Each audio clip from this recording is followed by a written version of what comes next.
GT3, affiancata dal numero 76 con il colore della scuderia Black Engineering. Signori, un figlio d'arte fortissimo Hunter insieme a Sig per quanto riguarda questa squadra, con uno che abbiamo per il team adesso si ricorda il nome Michelin Le Mans.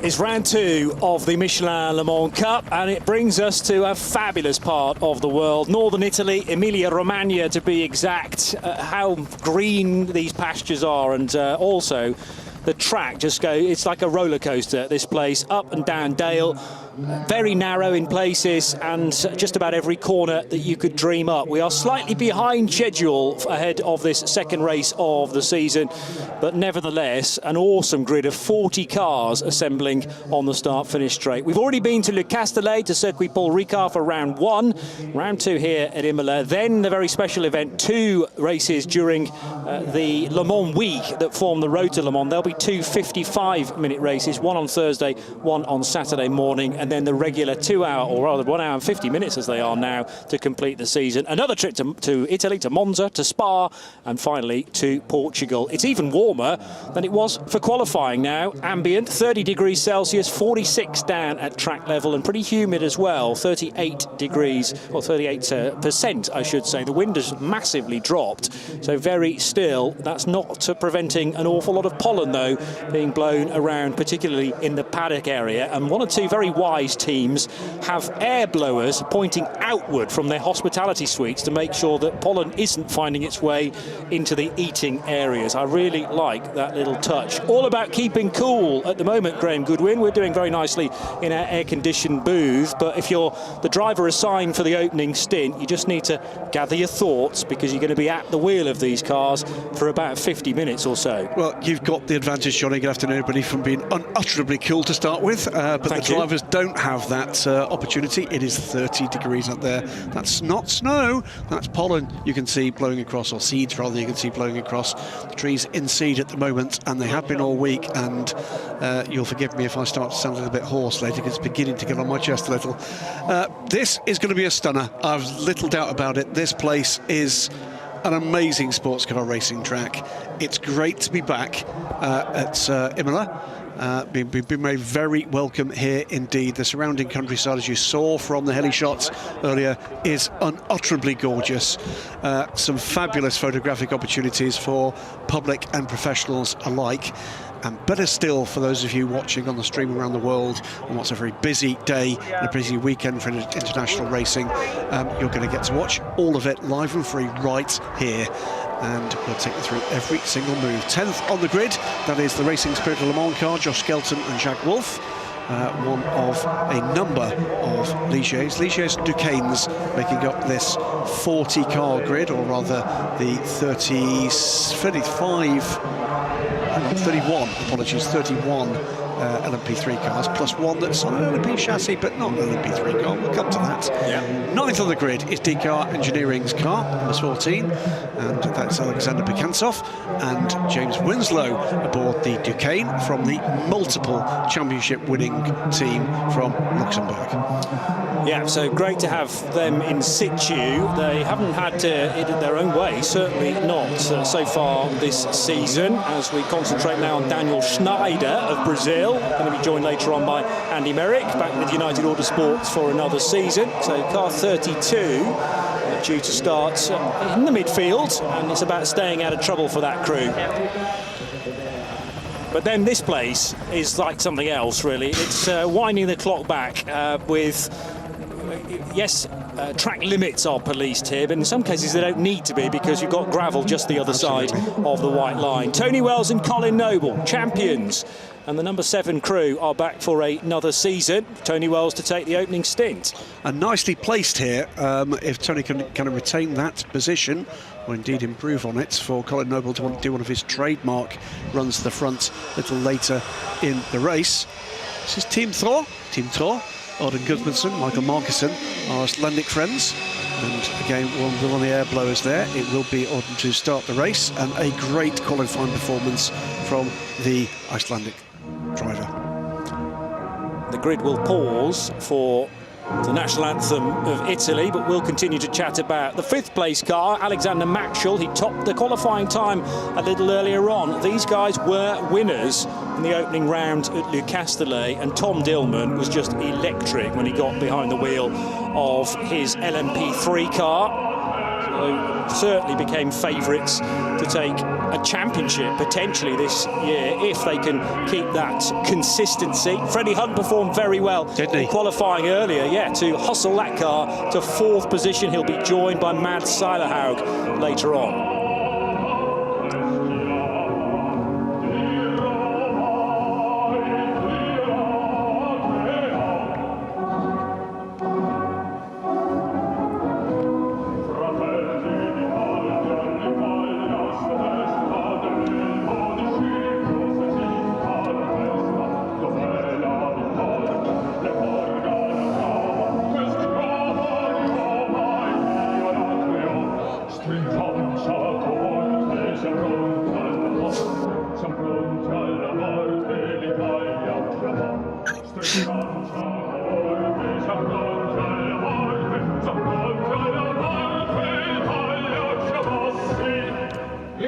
We had to pause for that. You've got to pause for the national anthem of motorsport. Well, precisely. But let's catch up really quickly and talk like this. Go on then. Well, it's the 37 CD Sport car, then the 11 WTM car, but here we are with the 29 car. Nicely done. And one of the most remarkable stories in a qualifying session was...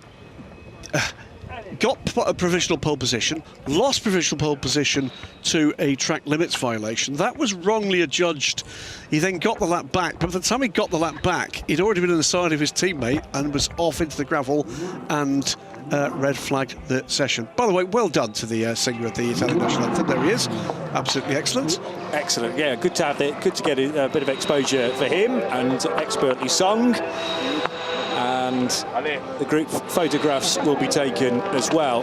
Interesting, wasn't it, that in the phase of that contact into Rivazza, it was presumably in Jerome de Sadelier's mind that he'd had a very good lap time deleted. So was that an element of frustration? I'm sure it was. I'm sure it was. Which was actually unnecessary in the end because he got that lap given back to him. But it was through the right-hand kink before they'd arrived at Rivazza that de Sadelier, new to the championship this year, Christophe Cresp, who's the other driver in the sister car at MV2S, they made contact. What we haven't seen is the reverse angle of that incident, and I wonder how firmly Jerome de Sadelier was actually squeezed by his teammate onto the grass, which then caused the spin for the 29, T-boning the 28, and a bizarre moment where in qualifying 2 cars from the same team end up off the track, out of the session, in the gravel.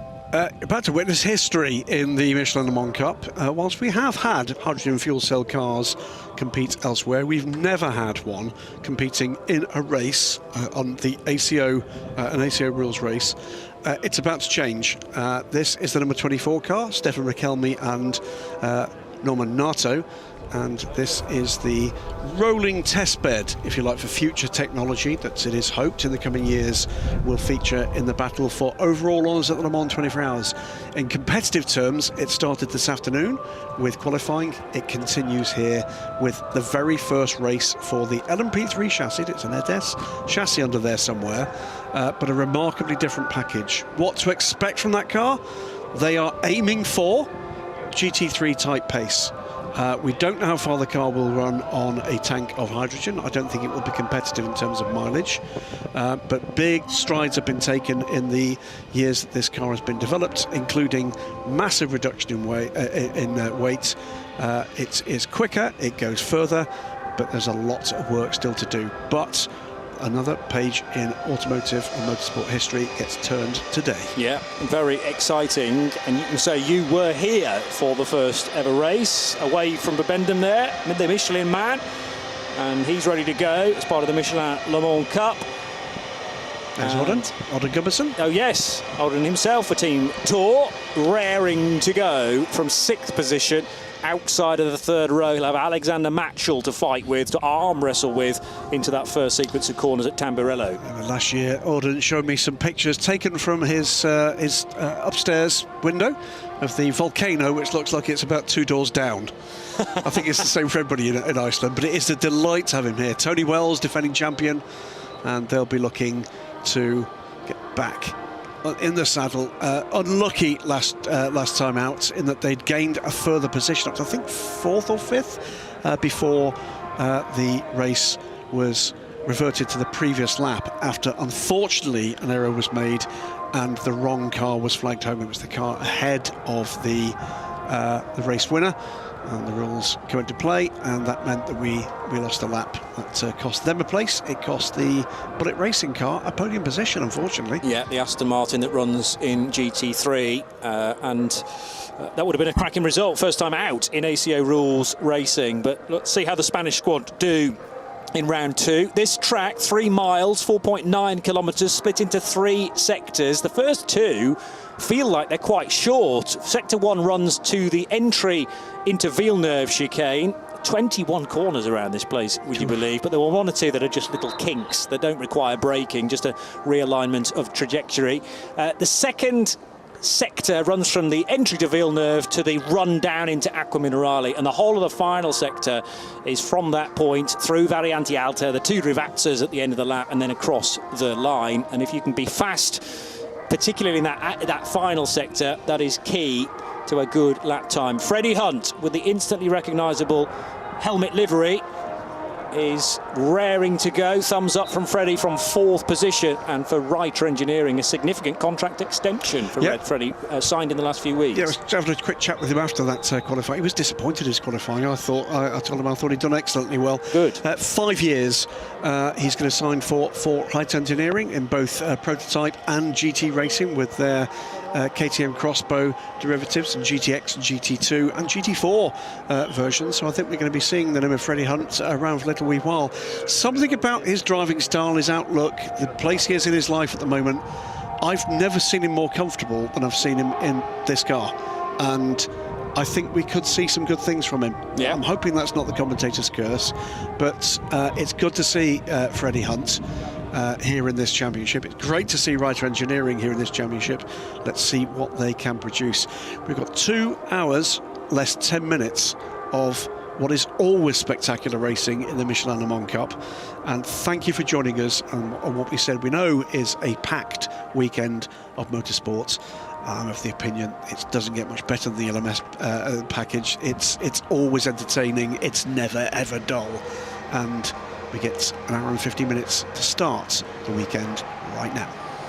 Very good result for GMB Motorsport of Denmark with their new to the championship Honda NSXs, and it'll be not one of those cars from pole position, but they do occupy the first 3 spots on the outside of the grid. So the better of the 3 that qualified was the 44, to be started by Jens Moller alongside Emanuele Busnelli. Now, Ebby Motors' home race, one of 2 home races that the Italians can enjoy in the European Le Mans Series and the Michelin Le Mans Cup this year. We'll run through the whole grid now, actually, but Ebby Motors took pole position earlier on in GT3. So it's MV2S Forestier Racing and Jerome de Sadelier to start alongside Leo Weiss for WTM. Second row, CD Sport, Fabien Michel and Freddie Hunt that we talked about for Reiter Engineering. 5th place for Alexander Matchell, race winners last time out, and Odin Gudmundsson for Team Tour. And then Tony Wells and Daniel Schneider for Nielsen Racing. They're the champions, and United Autosports. DKR Engineering's Alexander Buchant soft starts that very lurid paint scheme for the 9th place car, and alongside it Jacques Wolf for Racing Spirit of Le Mans. Then it's Graf Racing's Louis Saint-Join and John Schaumann for United Autosports. Nielsen Racing's John Melsom had a slight off in qualifying alongside Patrice Lafargue for EDEX Sport, and Cool Racing's Mo Smith, the American, joined by Alexander Tal-Kanitsa for AT Racing Team. RLRM Sports Martin Rich knew he was on a quick lap just before the session was red flag. TS Corsa alongside Pietro Peccinini. John Brownson for DKR Engineering 19th, joined by Andres Latour for United. Optimum Motorsports Mark Crader 21st, alongside Hegerly by T2 Racing and Peter de Curtens. Then it's Sean Lynn's United Autosports number 2 car alongside Alexandre Yvon for Team Virage. Rinaldi Racing's Steve Parrow is joined by Klaus Avelin for Fricadelli Racing. And then Stefan Rupp for Graf Racing alongside Andrew Ferguson for 24/7 Motorsport. Crichton Lendudis, the Greek, AF Corsa Run alongside Rob Hodes from Team Virage. And then the GT3s, Emanuele Busnelli taking pole position in an all-bronze session, as were the P3s, in fact. Then Jens Moller in the first of 3 GMB Motorsports Hondas. Bullet Racing, Aston Martin just missing out on a podium last time out. They start from 3rd position alongside Christian Poulsen, and it's AF Corse and GMB Motorsport on the next row of GT3s. The AF Corse run, Marcus Vivian starts from 37th alongside the H24 Racing Stefan Riquelme, and finally the 2 cars at the back, neither of which posted a time, or at least they weren't times competitive. Christoph Cresp, who was taken out by his teammate, or he took his teammate out. We never did to get a decision on that, but he ended up in the gravel. Car 28 starts from 39th. And finally Jonathan Brossard, who brought the final of the 2 red flags out with just a minute and a half left on the clock. The session was not restarted after the ANS Motorsport car left the road on the run out of Variante Villeneuve. So they will be at the back of the pack. That might be red flag related, actually. I'm just looking to see possibly exactly post-session they had times why. taken away from them, but that wouldn't explain why Jerome de Sadelier got to keep his. No. Anyway, a minute to go board is now displayed to everybody assembled at the sharp end of the grid. The problem here at Imola is that the grid is almost in 3 different sections because of the various kinks on the main, in inverted commas, straight. So it's very tricky to see those later instructions. Probably need repeaters partway down the grid, particularly for the lights. Yeah, it is a steward's decision, number 25, which helpfully has not been uploaded yet, but I'm guessing you're exactly right. Yeah. I suspect that blame has been attributed for that incident. Yes, and suggested maybe the 28 car, Christoph Cresp. And I did say to you at the time, we can't unfortunately see this incident from the reverse angle and work out whether Jerome de Sadelier was being squeezed. So perhaps that was assigned to Christoph Cresp, which he will recover from, and the MV2S Forestier Racing car will have to do it very much the hard way from penultimate position on the grid. The formation lap commences now. Jerome de Sadelier is first away, Leo Weiss alongside, and let's see what the difference in pace is between de Sadelier, who's new to the championship, and Weiss, who has a year's experience on it.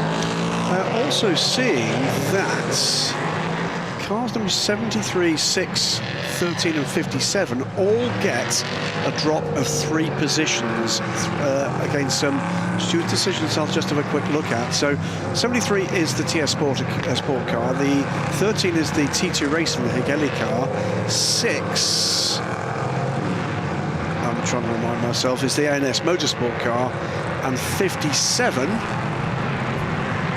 is which car? Lost it. Graph Racing, Stefan Racing to start. So I'll have a quick look at see what those steward's decisions were while you keep talking. All right. Well, we've got one of each of the 2 prototypes on display in this championship, a Ligier and a Duquesne. That bodes pretty well, perhaps, for there is no balance of performance in force in LMP3, but the cars were developed at the same time, so fingers crossed. Yes, there's the flip and flop back and forth depending on which is the better of the chassis.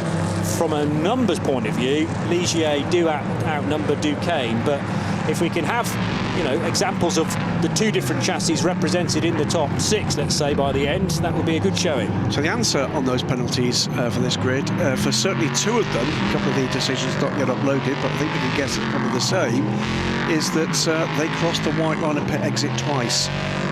Okay. And in the case of the 2 earlier decisions, that didn't even take part in free practice, but the collective test. So they are stamping down on that kind of stuff. Well, I mean, the blend line on the exit of the pit lane would have been made clear.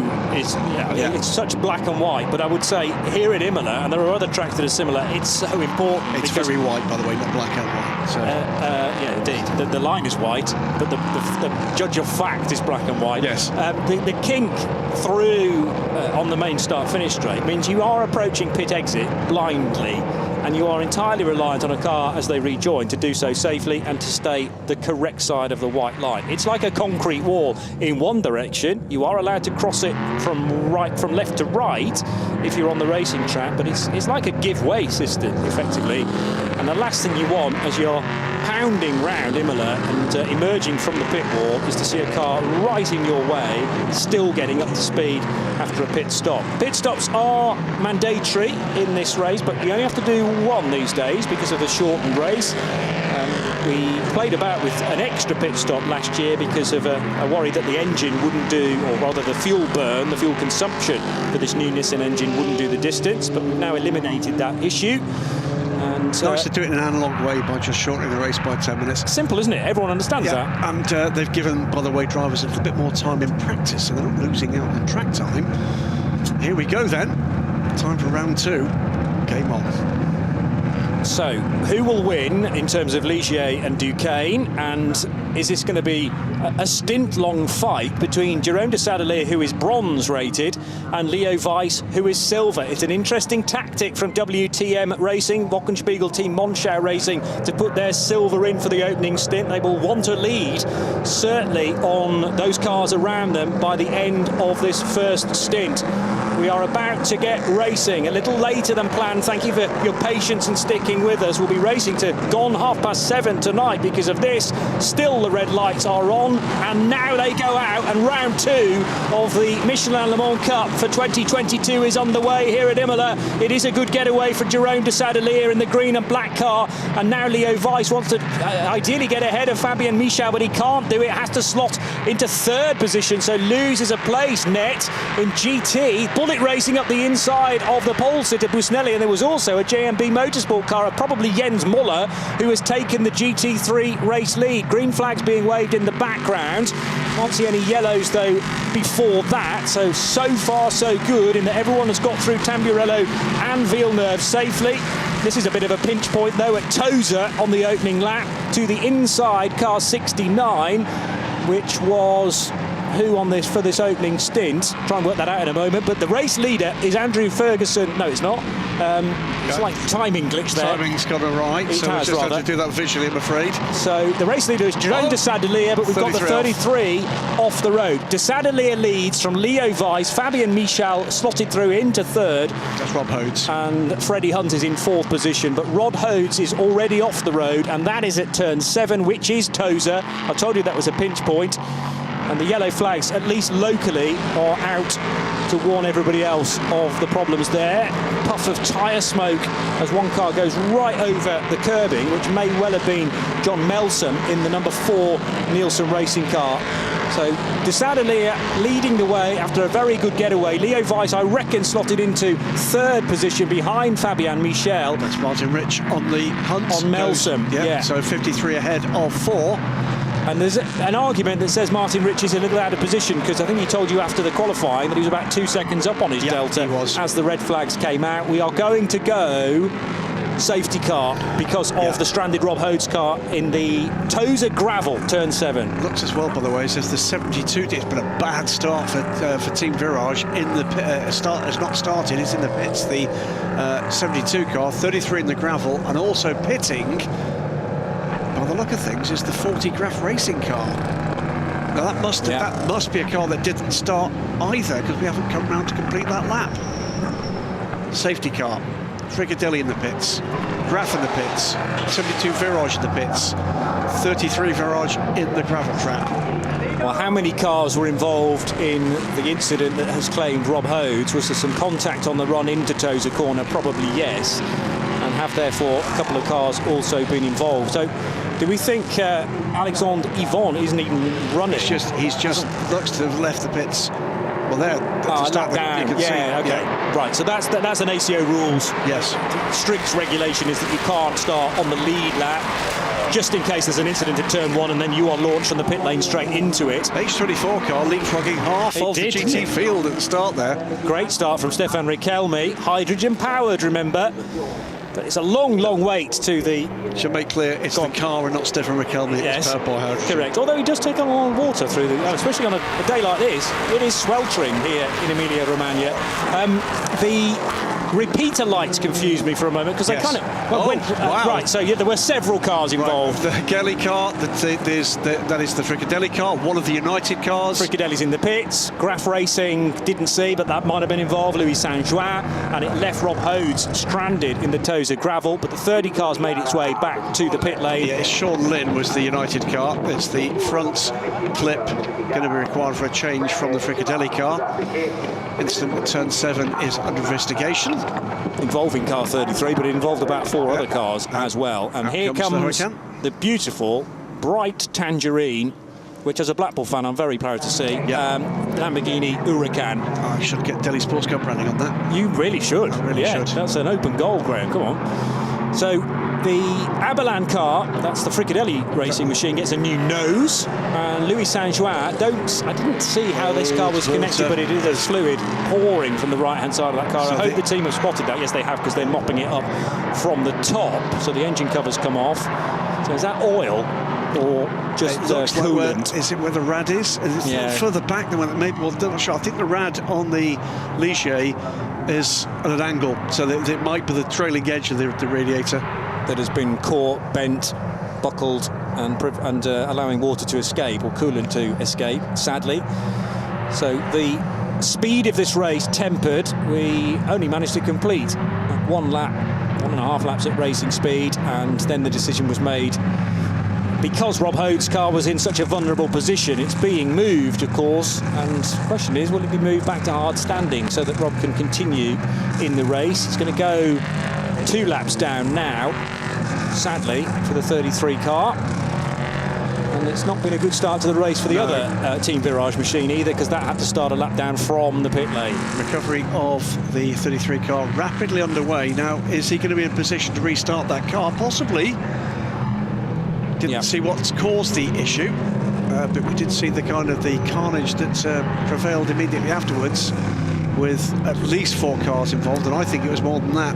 There's a lot of steam being released from Louis Saint-Jean's car, and massively overheating. It's coolant, isn't it? You wouldn't want to send that car back into the race, because I mean, there's every chance the engine will blow because it's not getting the required cooling. They'll try and do a quick fix on that, Graf Racing, but it's a big ask, and risk versus reward. They're already 2 laps down. So when it says levers, it leads us to the 29 car ahead in the hands of Jerome Sadler, as someone is grabbing a little piece of carbon fibre. That'll go well tonight in the souvenir. Absolutely. Now that's the garage wall. Indeed. It's Fabien Michel in the City Sport car second. Then Freddie Hunt up to third. Alexander Matchell is fourth. Tony Wells up to fifth, ahead of Alden Goodmanson, who's lost out, to sixth there. Alexander Bekantsov, Daniel Schneider, Mo Smith, and Jack Wolf. They make up the top 10. Good progress from Martin Richards, we're commentating. GT3 down in 22nd position. Jens Moller has gone to the front there, ahead of Manuele Busnelli on home ground. Stephen Patrick third, with Breitner Duditz, it is Christian Poulsen fourth, and a great start for the H24 racing car, up into 28th position from a start that was somewhat lower than that. The damaged nose, I think, is being inspected now, but the 30 car that it was taken from is back into the race, crucially. Unfortunately for Klaus Aberlan, he is a lap down now, but no more than a lap. Got a long way back from Alexandre Yvonne. But so we've got 3 cars a lap down as a result of all this shenanigans. One of them is the W10 racing car. Yes. Now, how's that lost a lap? It's not been into the pits. That's had to have been off the road. That car started on the front row. Yes, it did. Yeah, it did. And it was running pretty well for the first lap. So was there some contact? Yeah, Alexander Yvonne we saw was starting from pit lane in the first place. The Fricadelli racing car number 30, which is back into the race. It's a 3:09, which is actually right. And what I was comparing it with is the times immediately above, but everybody else is doing 3:09. So the last lap's okay. It's whatever happened on lap 2, which is the question mark. But Leo couldn't pull across the nose of Fabien Michel as the 33 rejoins. I did wonder whether that might be the case. Rob, that's a lot of gravel. And thankfully not on the racing line just yet. That's going to require a clear up. Pouring out of the left-hand side, isn't it? It's still pouring out the left-hand side. It's going to require a clear up. Do we get a track sweeper on the circuit between Tosa and Piratella? Is there the necessary time for that? But back to the point about Leo Weiss, he was side by side initially with Jerome de Sadalier, but de Sadalier got a good start. He then couldn't get ahead of the Fabien Michel car, the red and yellow. There's gravel all over the road. And I just wonder, in trying to get back into that queue, which was very congested on the opening lap at Tamburello, has there been an off-track moment which has resulted in the WTM car losing basically all the places? Is it just a timing glitch? Well, we have had one of those from the start of the race. So we'll keep an eye on that one. For the moment, it looks as if it's been a bad start to the race for the WTM racing car. Yeah. We spotted it in the queue. I haven't looked for it, but I mean, it's tripped the transponder at the end of the middle sector, but still only with two laps to its name. Yeah. It's lost a lap. So whether this is a situation because of the safety car. Anyway, let's concentrate on the 33, which is rejoining. And rejoins just in front of the safety car, and then drops the equivalent of several drives worth of gravel. And that's being helped by the exhaust, because I mean, it's almost as if the exhaust was jetting stones out of the left bank there. And the dust from it, of course, not helped by the aerodynamics of the car. No.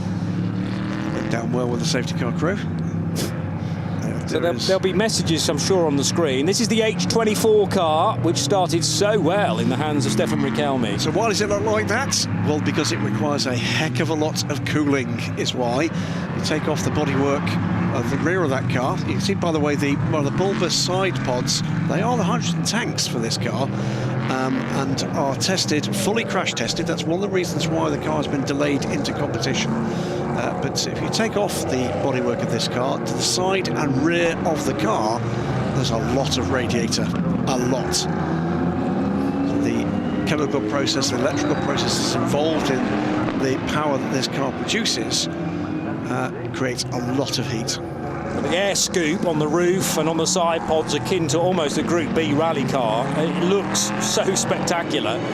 It's almost got a canopy in addition to the closed cockpit there, and when the engine cover is removed, it is just a mass of radiators at all sorts of peculiar angles in order to cool the necessary electrical components, and I think mainly batteries, which are where the power is generated through the hydrogen cell, but then it is ploughed into a huge amount of lithium batteries, and that is how it generates the power it needs.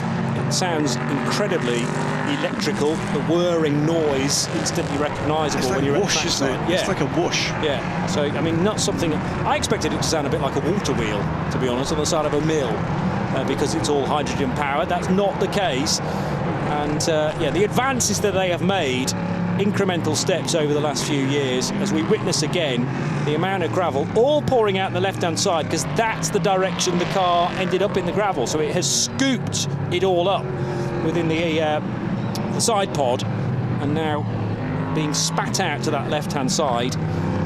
Everybody else in the race has at least had a chance to witness how much gravel there is, and they've also been across that surface to try and rake it clear, like an opening car on a rally stage, which is the road sweeper.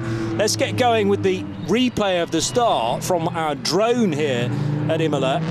And Jerome de Sadalier in the perfect position, just slightly ahead of Leo Weiss. Does this provide an answer as to exactly what happened to Leo Weiss, if indeed his incident was on lap 1? So he tries to cut across the nose of Fabien Michel, but Michel positions his car perfectly. Annoyingly, they'll disappear behind the trees there. Leo Weiss is still there in 3rd position, though, and onward they will go towards Variante Villeneuve. It's corrected, he's 3rd. Good. It's corrected. So our worst fears that he was a lap down have been allayed, thankfully, and they just didn't count him across the line on one of those laps. He's been inserted again manually. They're listening to us, Graham, all the guys at Alcamel. Yeah, they've got anything else to do this afternoon, have they? I was very complimentary to some of the Alcamel staff that share our truck, actually, about the track limit information that we're now getting for this year. and have suggested that we might get some information about ELMS, perhaps next year, about, you know, those LMP3 stops and the longer ones. Yeah. Thinking maybe what about a column for those when the 2 long stops are done? Cool. A little dot that appears. You're good. Been taken you on should board. do this for a living, mate. Hey. You really should. We'll wait to see if anything happens. By the way, this is heroic. Isn't it just? Yeah. I mean, I talked about a track sweeper, which we do have here this weekend behind a tractor, but a lot to be said for pure people power, which is what's being enforced outside of Tosa there. Not prepared, but I'd like to take a moment because we lost the marshal last weekend at the Nürburgring 24 Hours qualification race, a medical emergency immediately after a clear-up, not unlike that, in pretty distressing circumstances, and we lost them that afternoon. And we should remember that these, ladies and gentlemen, are all volunteers without which we could not go racing. And I just want to take a moment while we're behind the safety car, just for a moment, to remember that.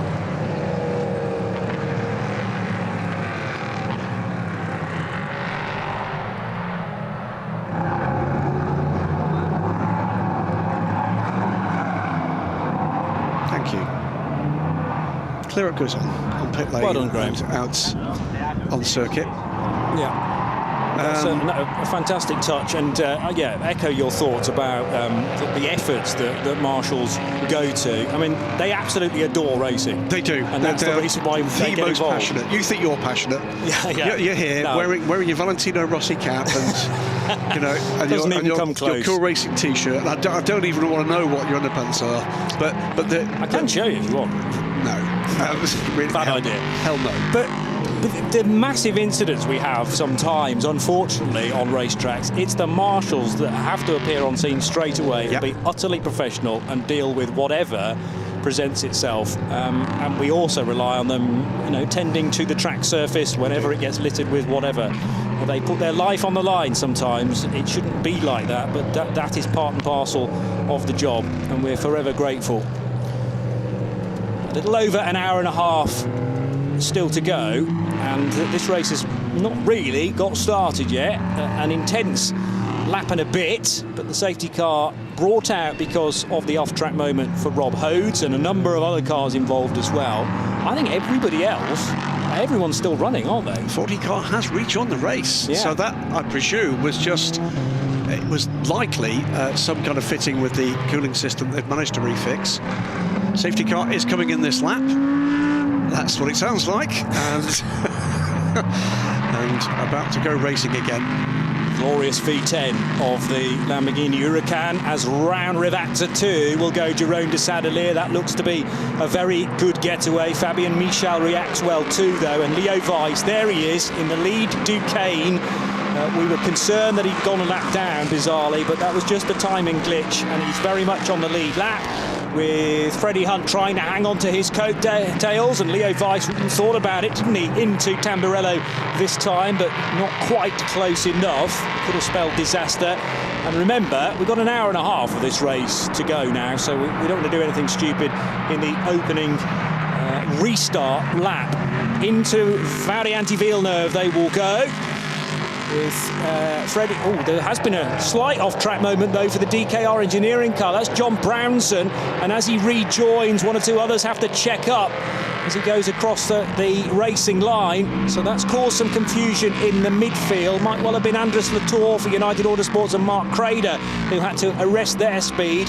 Been a good getaway for Jens Moller in GT3. He retains the class lead that he was able to get from Emanuele Busnelli as they launch their way away from the grid.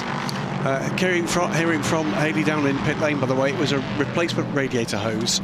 So well done, Graf Racing, for getting that done. It will not have been cool underneath that cowling. We are back underway, though. So it has cost us some competitive running. The good news is all 40 cars are still out there and battling. 29 from 37, 11, 76, 10, 7, 77, 44, 32 and 69. House. Indeed. The Thunderball number. It is the 44. We could go on. We could. But Team Tour under a bit of pressure now from Alexander Bukantsov in the other DKR engineering car. There's a fair bit of a queue forming up between behind Auden Gudmundsson.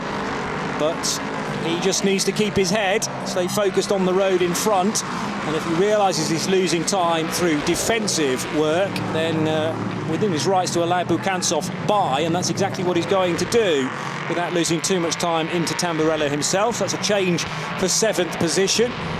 Jérôme de Sadelier building a lead of 1.1 seconds on lap 8 from Fabien Michal for CD Sport. Then it's Leo Weiss for WTM Racing, Freddie Hunt for Reiter. But a cork in the bottle is Audun Gudmundsson in the opening phase for Team Tour. Although, well, now that DKR engineering car is wriggled free, Gudmundsson just upping the speed a little bit and building a cushion back to the next car, which will be Daniel Schneider in 9th for United Autosports. So a quick lap underway, as you might expect from Jérôme de Sadelier, pulling away 1.2 seconds ahead going into the final sector of what is effectively the first flying lap of this race. And the laps completed at least partially under caution and or safety car. The Sadelier from Fabien Michal. Let's see where the second MV2S car has recovered to the top 30. In fact, runs just ahead of Stefan Rakelmi in 30th position in the H24 car. And another great lap there from Jérôme de Sadelier, bettering his previous best. So it's a 140.772 that becomes the new fastest lap of the race. De Sadelier put on a show like this at Le Castellet as well. Mightily experienced in radical challenge racing around Europe, and has raced an awful lot as well in the UK. But this is a significant step up to ACO Rules Racing to be part of the Michelin Le Mans Cup, and he's taken to it so far like a duck to water, but didn't take the race win at Le Castellet because of a bit of bad luck later on in the race. So it's all about building from this opening stint for the British-based Swiss in car number 29. Later on in the race, Louis Rousset, who we heard from being interviewed by Haley Edmonds after the qualifying, in that bizarre moment where the two MV2S Forestier racing cars collided with one another, and neither of them finished the session, but thankfully for Jérôme, he'd already set pole position and that could still stand. Now, there was an incident at turn 7. They've identified some other cars, I can see. 30 and 13, that's not the T2 Racing. 33 was the one that was off into the gravel. The 30 car is the Fricadelli car. So it would seem that the decision has been made that that was what triggered it. Perhaps Rob Hodes was a unwitting victim. And the Hegerli by T2 Racing car, which is another Duquesne for Pierre de Curtens, was also involved, car 13. Car 3 under investigation for unsafe release between turns 2 and 4. That is the DKR engineering car that you saw, causing a little bit of carnage. Yes. Fabien Michal now quickest, so that time between the race leader and second place comes down a little bit. 140.627, the new fastest lap. Leo Weiss shadowing Michal's every move and looks to be a little quicker, but just can't find the way through at the moment in the best place of the Duquesnes. And at Tamburello corner, the 43 car, which is Jack Wolf's Racing Spirit of Le Mans Ligier, running in 11th position, and at the tail end of essentially the battle for 8th, which at the moment is in the hands of Audun Gudmundsson for Team Tour. Side by side for, I think, the GT3 race lead. Jens Moller to the inside, Busnelli to the outside, and this is Busnelli on the fight back. Can he go around the outside much like Dimitri Engelbert did earlier on in the day? No, and he catches a bit too much curb there, which will delay the Porsche and just give Jens Moller a bit more breathing space.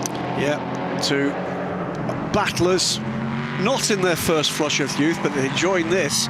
Jens Moller, whose racing heritage goes back to and includes runs in the old Lister Storm LMP 900 car.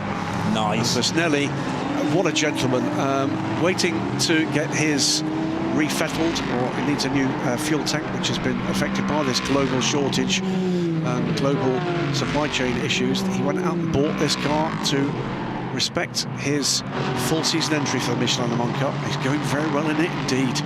still has the force of nature, is Fabio Babini to come. So the car he's waiting for is a Lambo, isn't it? Lamborghini Huracan. It has raced in the Michelin Le Mans Cup before. It's now in fully OVO'd up spec, but it is a gorgeous piece of work. Take a look back on the internet and look for Busnelli's name and Huracan.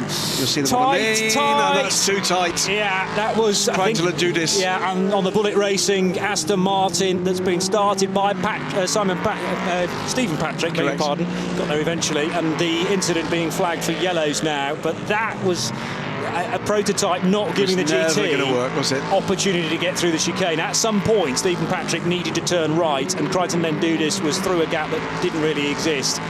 And actually, I'm surprised that the Aston was able to limp away from there. Let's hope there's not too much damage been done. He's lost one place within class, so Christian Poulsen goes through for third position, and Stephen Patrick left to lick his wounds a little bit there and hope that not too much damage has been done. I could see that happening a mile off. Yeah, you did. Yeah, I could see you tensing. I don't mean Sherpa. And that was Poulsen over the grass because he had nowhere else to go. Absolutely.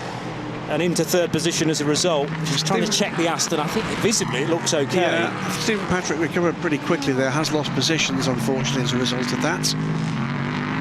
Principally, though, to LMP3 cars and not to GT cars. Drops back to fourth in GT. Incident involving car 31 is understandably under investigation. I can't believe that's going to go the way of anybody other than Stephen Patrick being not at fault. Fastest lap of the race back to Jerome de Sadeleer, down into the 139s now. First car in the whole of the race to do that. It's a 139.7. Yeah, Stefan Riquelme letting the leaders go in the H24 car. That car still circulating, down in 35th position now. Can't believe that safety car, by the way, will have done its cooling any good whatsoever. No, it needs to be travelling through the air at great speed. Great battle for second here, though, between the CD Sport car of Fabien Michal and Leonard Weiss. But that is allowing Jerome de Sadeleer just to get away a little bit.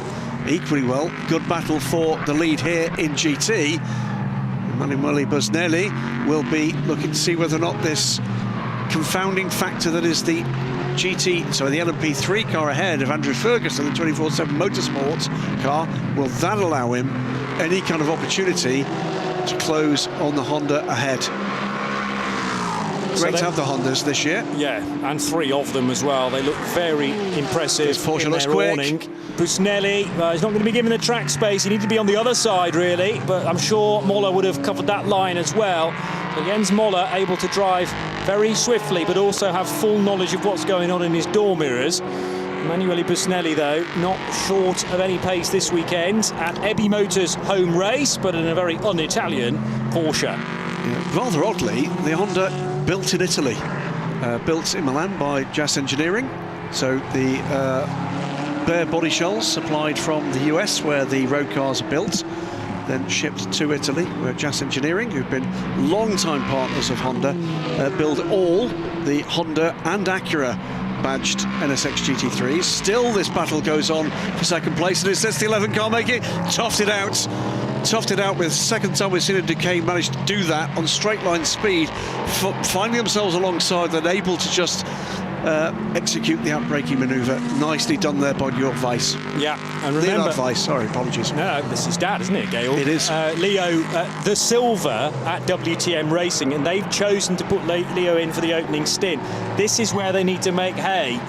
And, yeah, that was greeted by a round of applause down at WTM Racing. Put your back into it, boys. That wasn't enthusiastic enough. Yeah, it wasn't.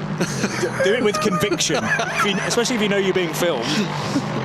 Anyway, so Michal, I mean, the move to fend off Leo Weiss at the start of the race was very impressive for the 44-year-old Frenchman. He's a former champion in the FFSA GT4 France Championship with Santilot Racing. So there's not necessarily any Santilot connections. Well, there aren't with CD Sports, but nevertheless he's dovetailing a season with European GT4 in 2022. Again, nose to tail in GT3 between Jens Moller and Emanuele Busnelli. Try as he might to shake this Porsche, it doesn't go far away for very long. And this Porsche, I think if it was in clear air, might be able to build a bit of a gap. This is allowing Stephen Patrick back into the mix because he's got himself not quite up to... Now, let's just see. Yeah, Patrick's the next car on the road, isn't he? No, third. It's their fourth, rather. He's behind. He's still fourth. Okay. He's behind Christian Poulsen. I thought I caught a glimpse of the Aston. No, it's further back than I thought. Yes. But he is beginning to make inroads on Christian Poulsen. Close back to under a second and a half back. Just another good run from Stephen Patrick, this. And it's encouraging for me that the Aston doesn't appear to have been too badly damaged in the incident at the top of the hill at Variante Alta. It's British, damn it. It's just, of course it is. It's just shrugged it off. With a big smoke screen and oil slick behind it. That's not a front splitter, it's a stiff upper lip. Very good. Quite right too. Now, a bit of curb being taken by Jens Moller. Is he feeling the heat from Emanuele Busnelli?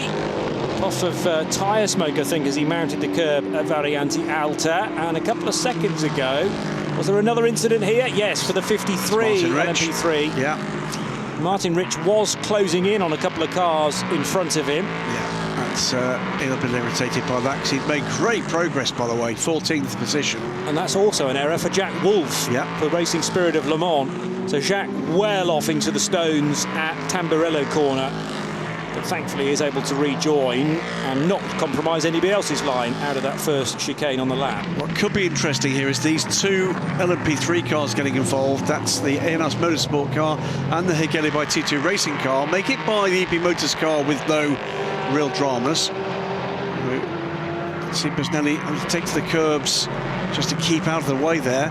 That, though, will delay Jens Moller. That will help Busnelli's chase. So traffic giveth and traffic taketh away. Jonathan Brossard trying to make moves to the middle order. Remember, the A&S Motorsport car brought out one of the red flags in the qualifying earlier today.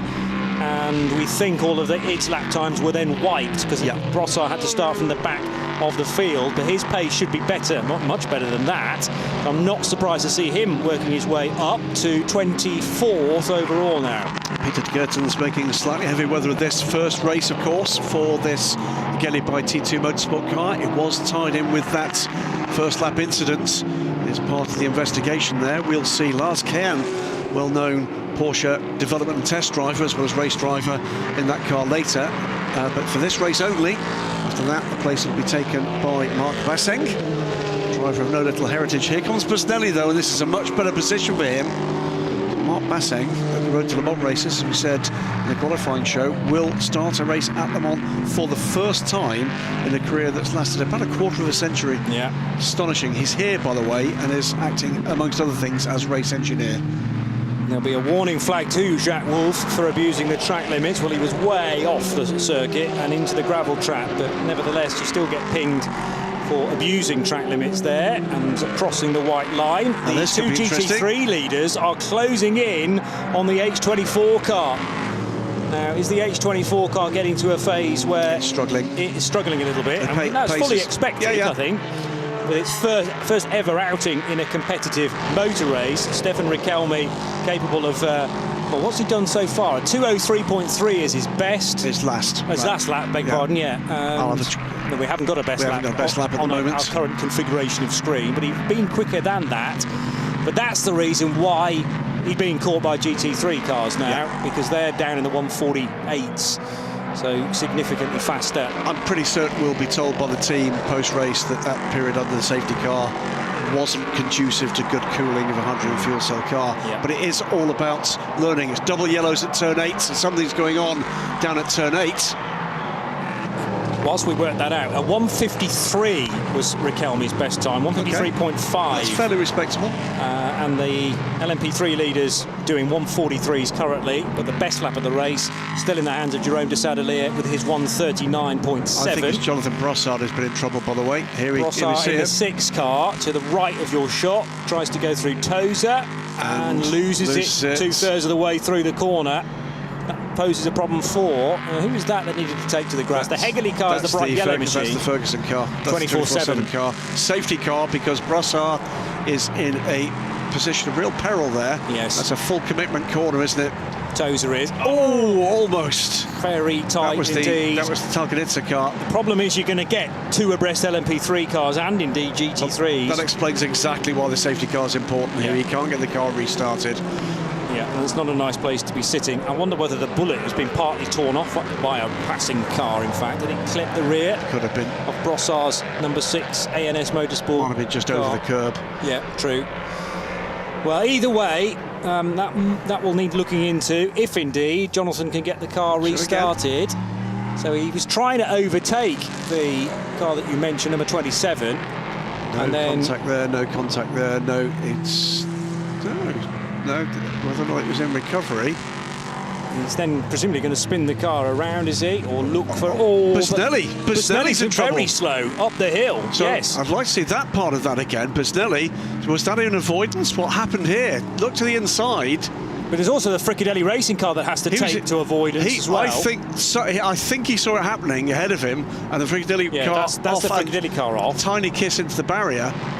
So carnage, really, but happily no major damage. But I suspect Busnelli braked and lost the car in avoidance of what he could see unfolding in front of him. Yeah. But that has given Jens Müller a big advantage. And in fact, Busnelli, before the safety car was called, fell down to 4th position.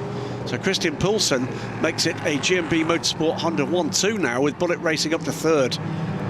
The issue for Jonathan Brossard, a massive one, is that he was travelling in the wrong direction for a fair few metres there. And I know what he was trying to do, get the car turned around as quickly as possible, but you need to be off the road when you're doing that. I don't think that's going to be viewed well by race control. But then because it's causing other cars to take massive avoiding action, like Klaus Abelan, and poor Klaus in the Fricadelli racing team car has ended up off in the gravel and possibly damage to the front, if indeed he made contact with the tyre wall. And Busnelli's Porsche limping its way out of Tozer as well. So Busnelli listed as 4th now. He's lost 2 places to Christian Poulsen and to Stephen Patrick. H24 in the pits, Fricadelli in the pits.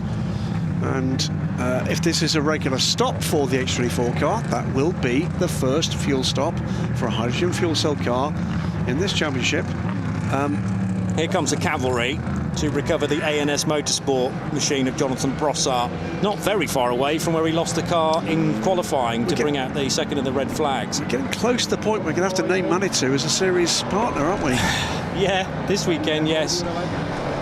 So Klaus Abelan describing exactly what happened in the Fricadelli machine. I think that might be them out the race then.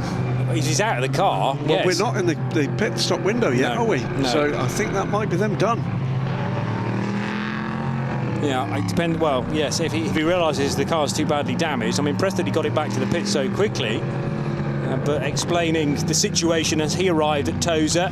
It may be that he just feels they're 2 laps down now. Yeah. And he doesn't want to risk it any further. So the ANS car, to my mind, looks like that car is done as well.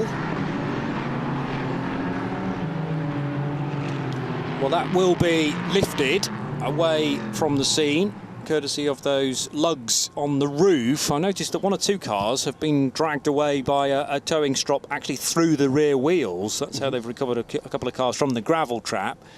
But this is the more conventional way of doing it. Is Jonathan still in the car? Yes, he is. Okay, yeah, sitting a little further back than I'd expected. So that there is a chance that ANS Motorsport can rejoin the race. We'll take this second safety car, though, to grab a word with one of the drivers. Jerome de Sadelier continued to lead from Leo Weiss. Right, so I'm down here in the Graf garage with Theo Vaucher. Now, Theo, you're obviously waiting for your stint, but if we can just go over what happened at the beginning of the race with Lewis, because we obviously the car came in and there was a big problem with the radiator hose that they replaced. But do you have any information about how that happened? Yeah, I think it was very tricky at the first corner because there was a lot of car and it was the start of the race. And yeah, my teammate has been hit by another car and I think he didn't do any mistake. But that's the race and we lost more than 3 laps to solve the issue.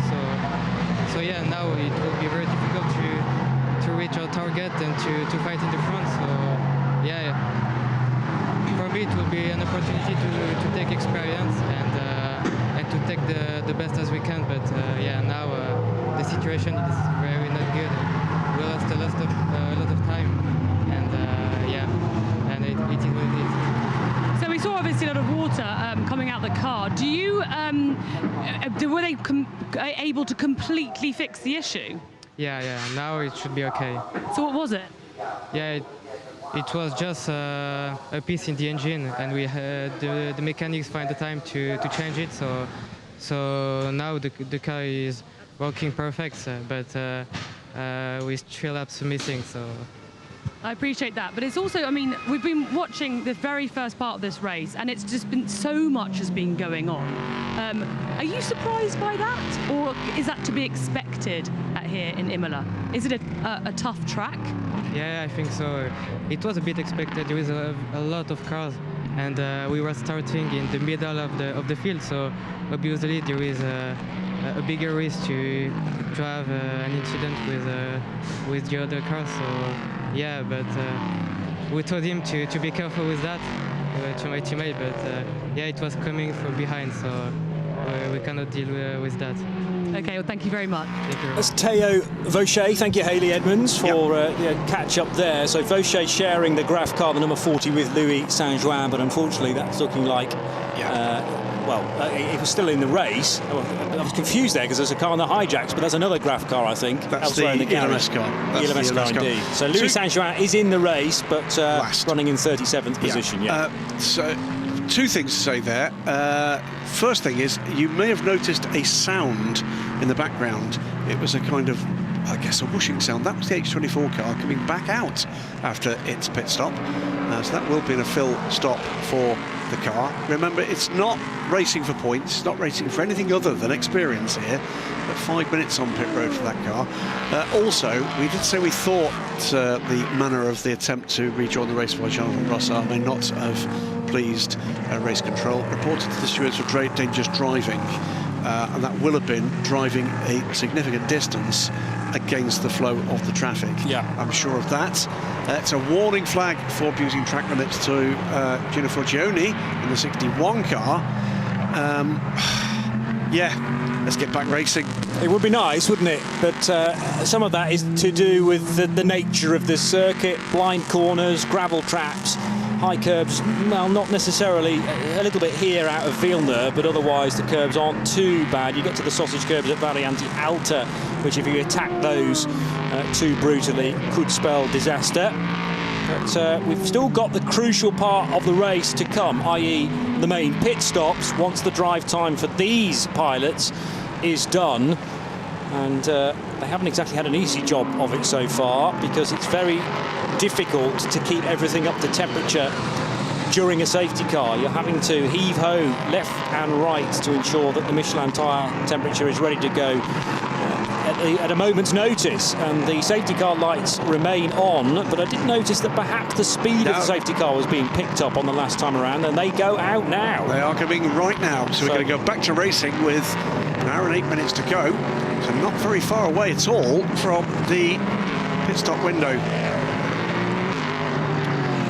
Jérôme de Sadelier worked very hard between the two safety cars to build a decent lead. That's been completely evaporated though now, and he'll have to try again. Already gone, I reckon. Partway through Rivazza, he's decided, he's lost it too early, and Leo Device is going to be collected as well. So the new race leader is going to be Fabien Michel, who will be straight back into a safety car, almost guaranteed of that. Jérôme de Sadelier limps back to the pit lane. Leo Device almost reacted to that and got away with it across the grass and the concrete, but heavily damaged. Potential race winner, that machine, and out of the race with huge rear end damage for Leo Weiss. Fabien Michel does indeed restart as the new race leader. Freddie Hunt up to second, and Alexander Matchell runs third ahead of Tony Wells and Alexander Bukantsov.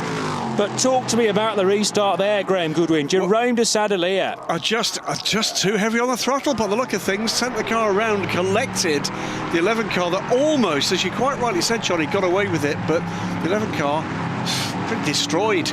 Safety car is out again. And still side by side for second. There's another car off. That's Jack Wolf, isn't it? I think it was. There was another car still in the background of the barrier. Oh, at Tozer. Well, that's probably Jacques Wolf. No, there was no. No, this is earlier in the lap. This is earlier in the lap. So that's the. Oh dear me. That's Villeneuve chicane. Just confused momentarily because of the angle we were seeing it at. So that's turn 6, and you reckon a car off at turn 7 at Tozer as well? Another car nose into the barrier in the background. I like this Lamborghini Huracan a lot, but I'm seeing too much of it today. I have to say, this is the 3rd safety car period in a race that's not yet 3/4 of an hour. Lamborghini. Yeah, is who was involved with the incident in the Aston Martin at the top of the hill at Variante Alta. So this was just too hot. Yeah. And then bang. Oh, dear me, sickening. And also doing well to avoid was the... Is that the Virage car? Virage car, that's Rob Hodes, isn't it? Yeah, OK. So Rob Hodes may well... Yeah, that may well have been his car that was involved in the initial safety car problem. So 3 separate incidents here. Oh, lucky threading the eye of the needle there, Jacques Wolf, and the 2 cars either side will have been breathing a sigh of relief. And it was then side by side. That wasn't for position, that's why. That was Rob Hodes being overtaken by Alexander I wonder whether or not Crichton Andunis was distracted by the safety car boards coming out, which is certainly not something that should happen. Yeah. But he was heavily into the wall, front end first. 29 is done.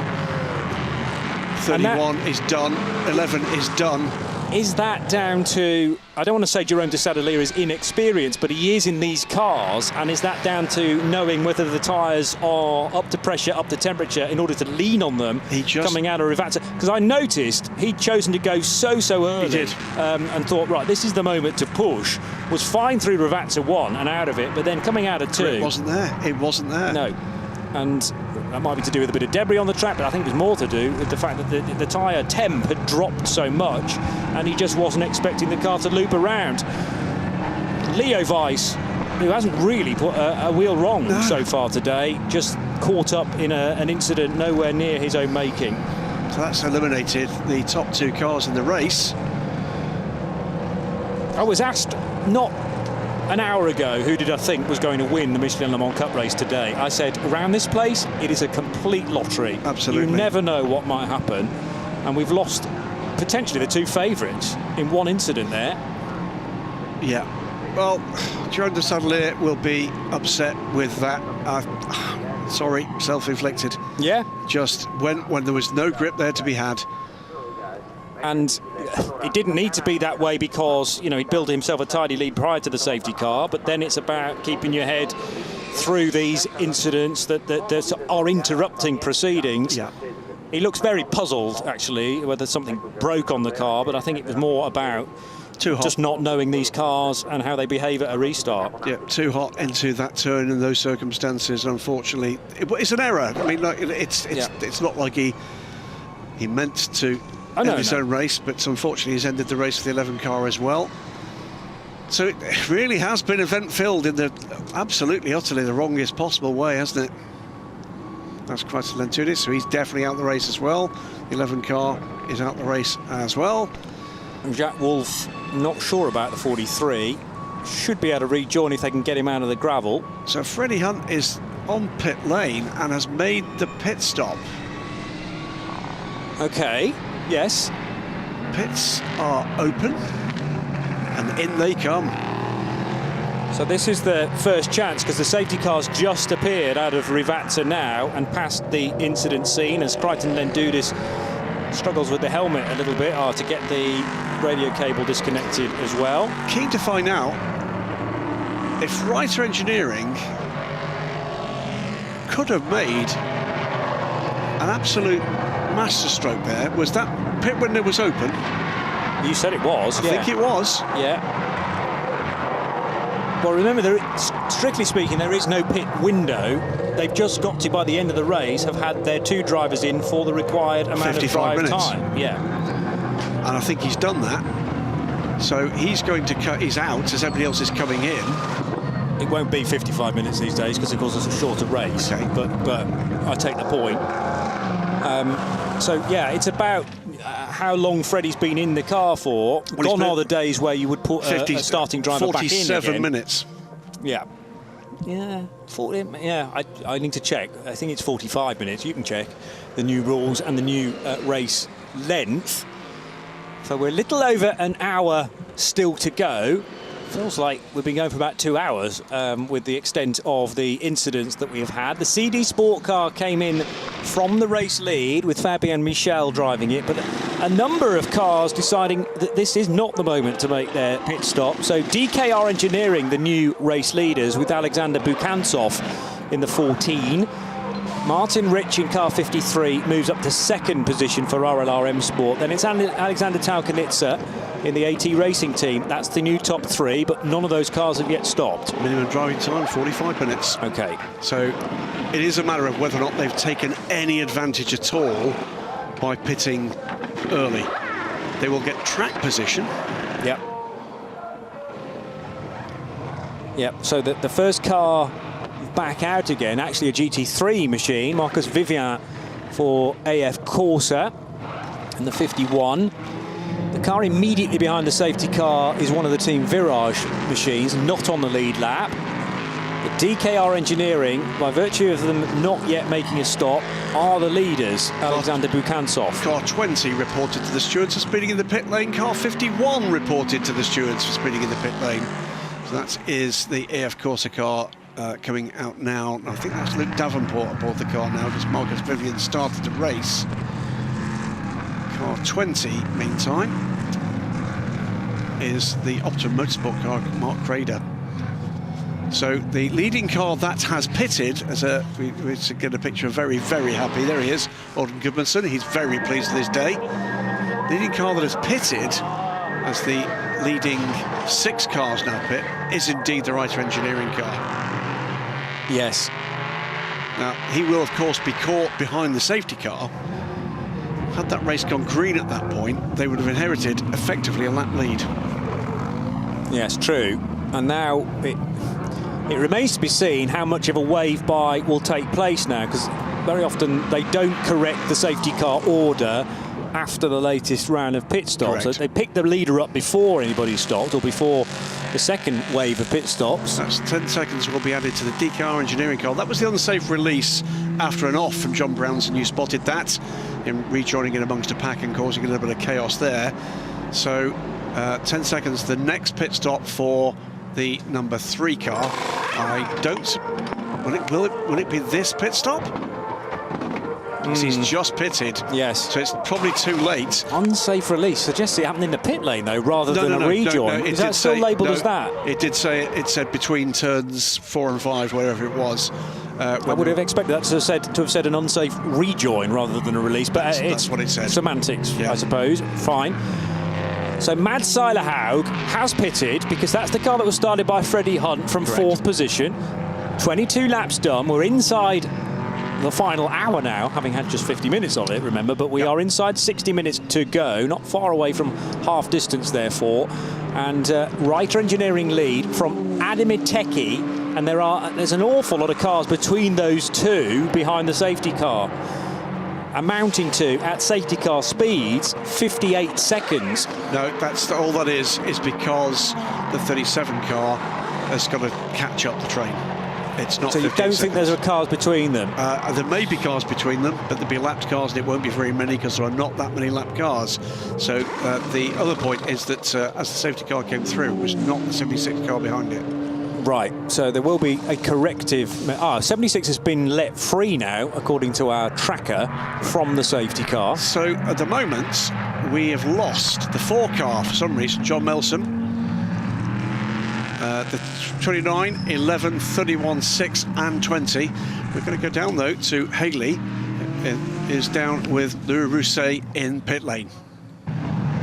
Louis, I mean, above anything else, it must be quite frustrating for you, because, you know, Jerome did, you know, he did qualifications and how he was out in the first stint. So, you know, you're waiting here and you're not going to be getting back into the car. We don't know what happened. We don't know if it was a mistake from Jerome or something broke in the car. But it's hard to speak. I'm a bit angry. I'm sad to don't drive.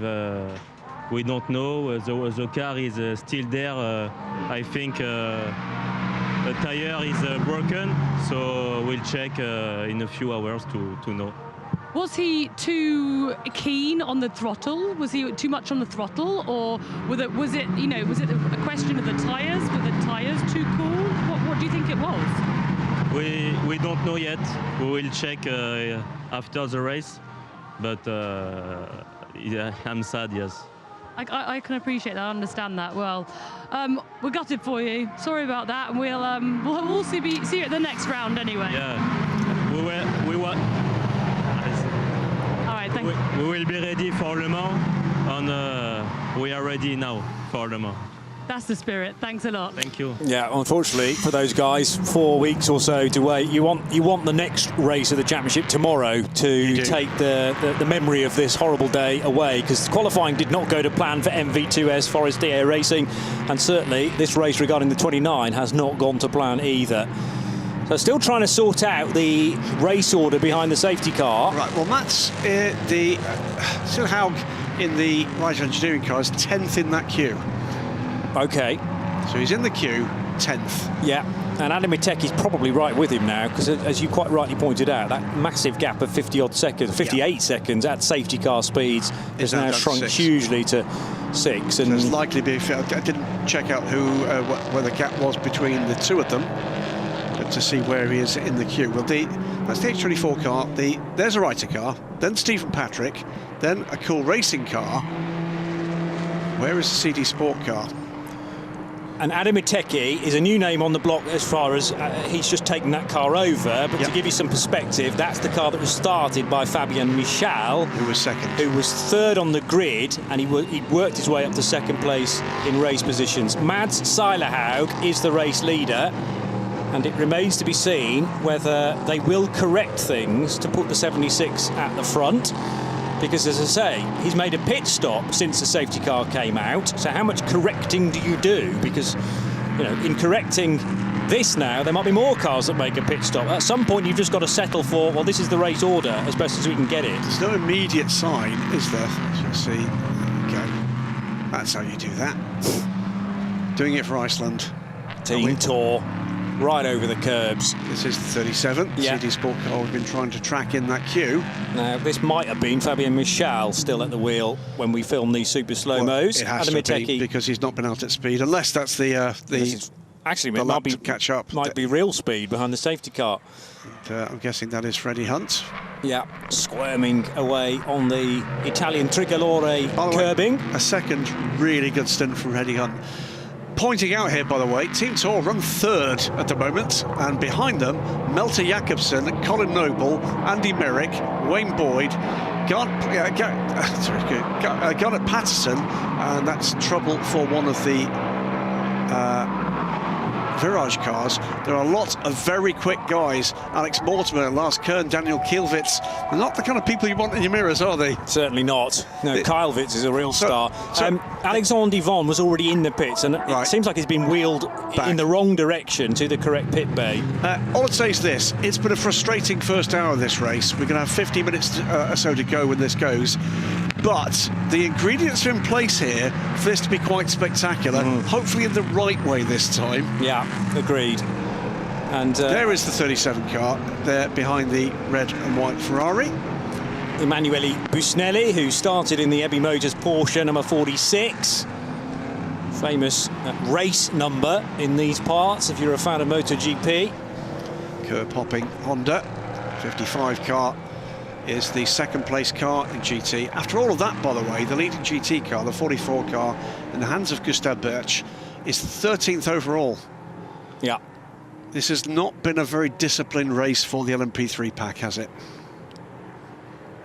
And still no message on our screen regarding a secondary wave by, although no, we're still not getting that. So I think we're going to be in a position, as the safety car lights go out now, we are in a position where the race leader isn't the first car by any stretch behind the safety car. and that is because of a number of pit stops that have happened during the safety car phase itself. So this is a tricky restart for Mads Seilerhaug. He does not have command of when he can go. Remember, no overtaking permitted before they cross that start-finish line. He's got behind him Stephen Patrick, no, a new driver in the Aston Martin now. Tiernoué.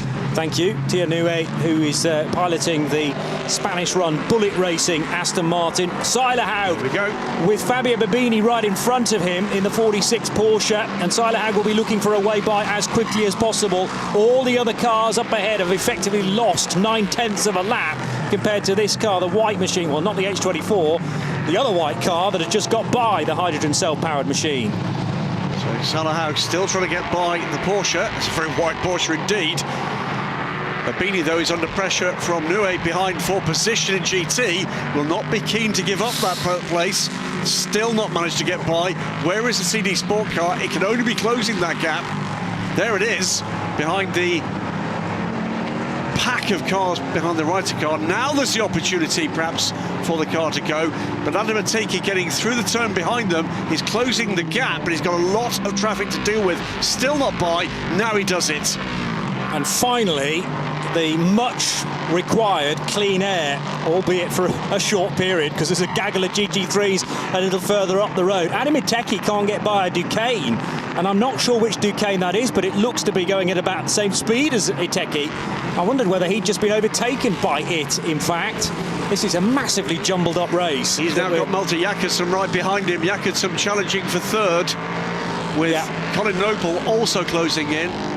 They've both gone by Michael Markussen. That car's dropped down from third to fifth on this lap back behind, back to green flag. Lots and lots of penalties coming. We'll call those in a moment. Down the hill into Rivazza, and darting up the inside there is the number 33 Team Virage car, now being driven by Ian Rodriguez. Where's the Duqueine that I spotted in relation to Adam Iteki? Yeah, it's the number 3 car, which is actually quicker than Iteki right now, but a lap down. I think the number 3... That's Laurence Hoare. That's why he's quick. Champion in ELMS last year. But he's laps down and frustrated, I'm sure. But he just actually unlapped himself, quite possibly, on Adam Iteki on the restart lap. Most significant, the penalties that are just scrolling through at the moment is the number 20 car. That is the 9th place car, the Optima Motorsport car, now in the hands of Alex Mortimer, and he will have to serve a drive-through penalty. There's Iteki going through. He's been dropped by Laurence Hoare, laps down here. That could have saved Iteki a little bit of time, because he leapt ahead of Fabio Babini before Malte Jakobsen could do likewise. Now the young Dane squeezes through at Tosa, but Adam Iteki has just bought himself a little bit of real estate. I'm sure that'll close down into the rest of this lap when you look at Malte Jakobsen's performance in qualifying, as he goes through Piratella now and down the hill towards Varianti. There's her. There's Jakobsen. Yeah. Oh, sorry, there's Iteki. There's Jakobsen. 3 very quick men, different laps. These two are battling away for position.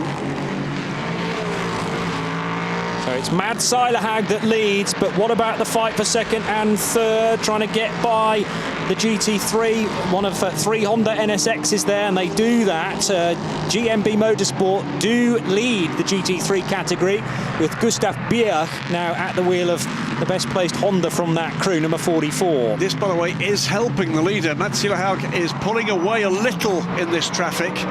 Mayhem behind him in traffic, though. Now Jakobsen is with Iteki. Now we've got 2 quick drivers in, well, identically built, not identically prepared Ligiers, but they've got one heck of a lot of traffic ahead. Look at this lot. And there's the touch. The RLR car's off. The D car car's off as well. Iteki's off. And Jakobsen wasn't close enough to pounce there, nor was he confident that there wasn't a car broadside in front of him because of the cloud of dust from the gravel trap there. That was Capadia, wasn't it? So the spinner, 53 is the spinner, and will rejoin now. Oh, sorry, it's Tommy Foster. Tommy Foster, yes, car 53.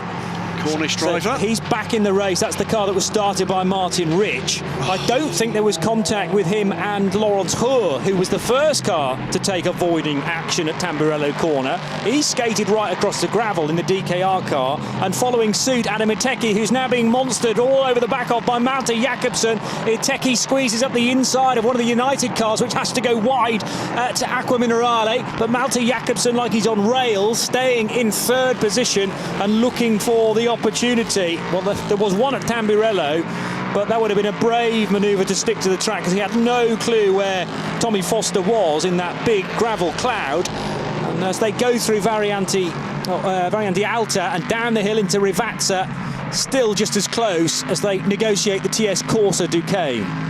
It's like a bar fight out there, isn't it? It's absolutely crazy. Chairs have been thrown, you name it. No rules at all. No, there absolutely are rules and regulations, and hence the reason why we had a mass of reports from various issues. Fastest lap of the race, by the way, goes to the car in 18th position at the moment, Tom Dillman, 1:39.357. Lots of cars out of position after the chaos we've seen in the first hour of this race.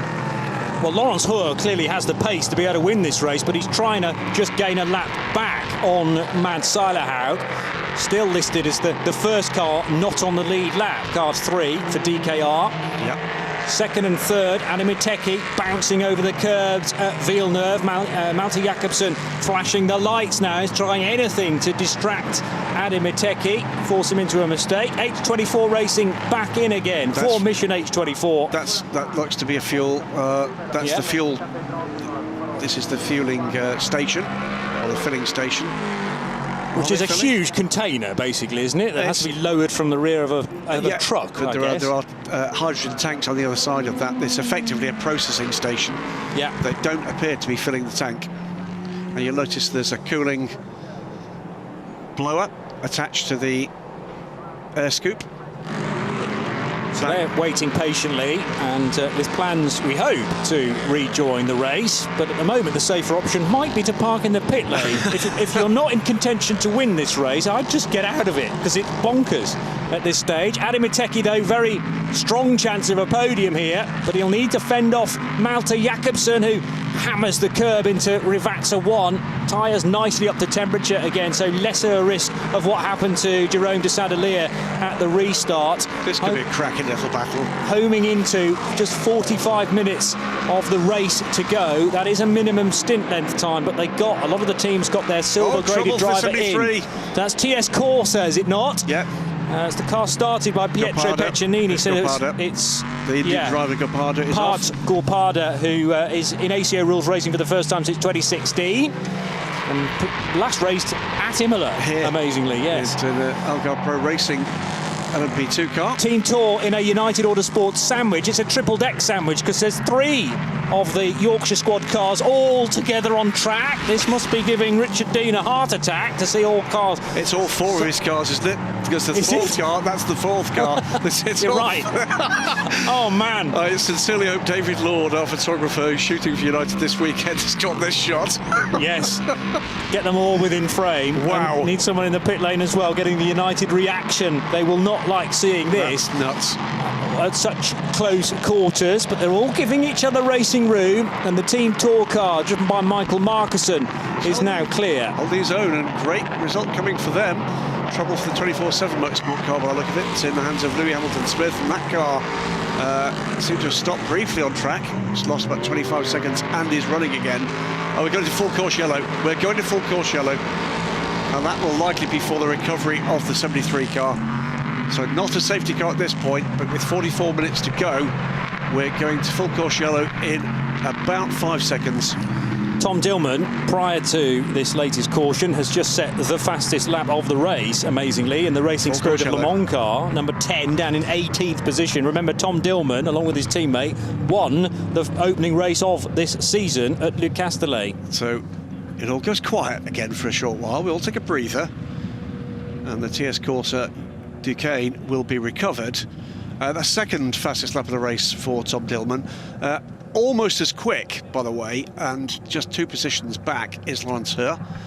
Now, where is Laurence compared to... He's right behind the leader.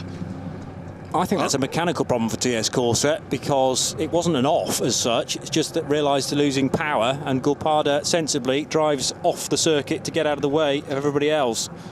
So really unfortunate for TS Corsa that. So I think the car either right behind, they're not the car directly behind him.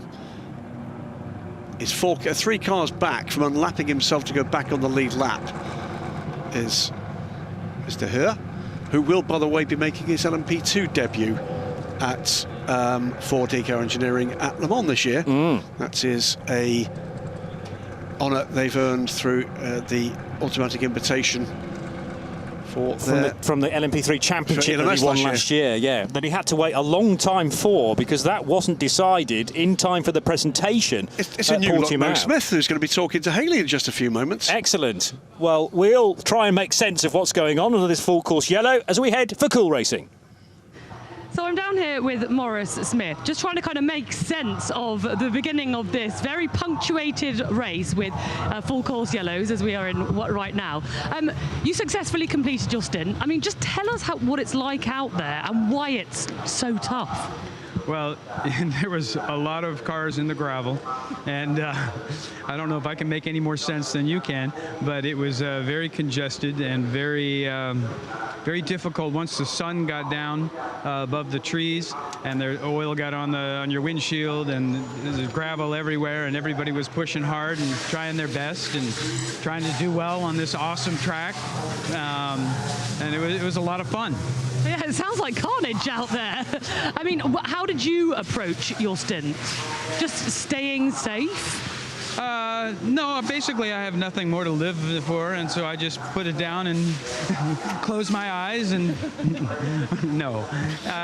Just tried to stay on track. I mean, that was our goal, was to stay on track, and we knew it would be like this, and it's better than hitting the walls. You know, it's gravel that serves a purpose, but it's an amazing track and so much fun, and so many cars out there. It's crazy.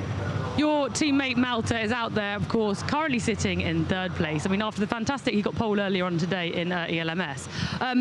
Yes, he did. Yeah. I mean, just tell us about that. You know, being teammates with him, how it is, and how he's performing. Well, he's amazing. He's so young. I mean, he's just 18, and he's just such a nice kid. I mean, he's a wonder to be around. He was obviously raised by good parents, good grandparents, good family. He has good morals.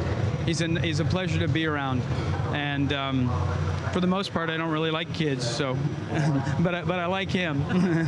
Oh, that's lucky. He's very fast, and he's very. It's nice to see him learn, and it's nice to see him improve. And the team here at Cool has good coaching and really good engineering and great leadership, and they all do a great job to help Malta, and so it's fun. And you've just done a great promotion for Cool Racing, so everyone's going to want to come and drive here. All right, well, thank you very much, Maurice. Thank you. Speaking of kids that Maurice Smith isn't a big fan of, Graham and I giggling like small children during that interview. Cracking character, Mo Smith, as I'm sure you've gathered from that. And he's been doing some work, hasn't he, over the off-season? He's lost a lot of weight, this Mo Smith. Yeah. And not just off the beard. Lost a lot of beard as well. Yeah. Anyway, but the Team Thor car is jumped at the restart by all 3 of those United Autosports cars. There were 4 of them, so where's the other one gone? Well, those 3 are all from position. Back. Right, yeah. And there's contact behind there. Well, the Tour car wasn't overtaken by the 3rd of the United machines, I noticed, and I'm not sure how that ended. But there's Andy Merrick in the 32, Garnet Patterson in the 22, and Wayne Boyd in the 23. But Wayne, he did get by in the end, Michael Markusson. But that was a tighter affair coming out of Tamburello corner. They're at Tosa now, so that's United Autosports up to 5th, 6th and 7th. Still, though, it's Adam Ateki holding off Milton Jakobsen. Great endorsement there for his young teammate from Mo Smith. A pleasure to hear it as well. I endorse absolutely everything he said about the character of this young man. Mads Seilerhaug, somewhere in that final sector. Now Andy Merrick has squeezed past Michael Markusson. He's able to set the car's best middle sector of the race so far, and likewise Wayne Boyd does the same in car 23, all reaching now Variante Alta.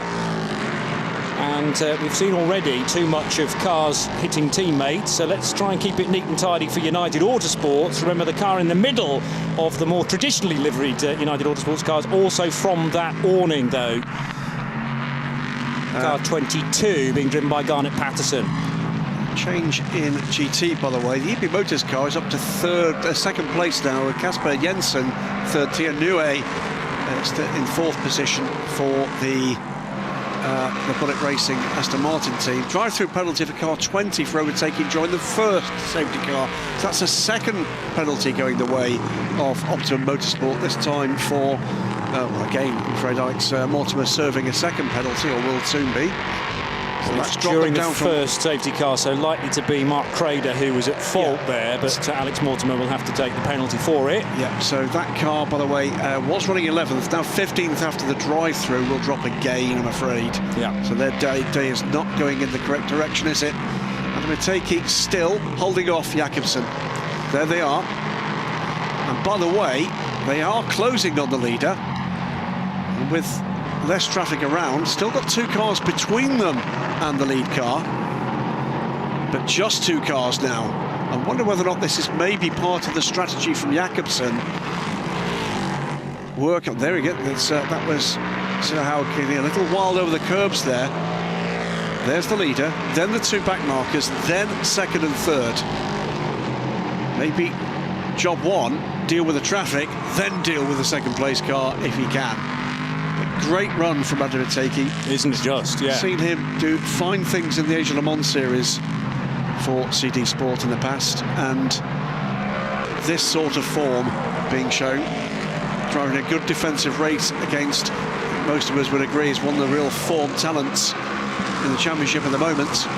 Colin Noble, by the way, not able to take advantage of this battle. It's not closed up. I think he may have had a moment at some point. He was about a second or so behind, now down to 5 seconds back, and the team tour car, by the way, has pitted, so it's a problem for Michael Markusson.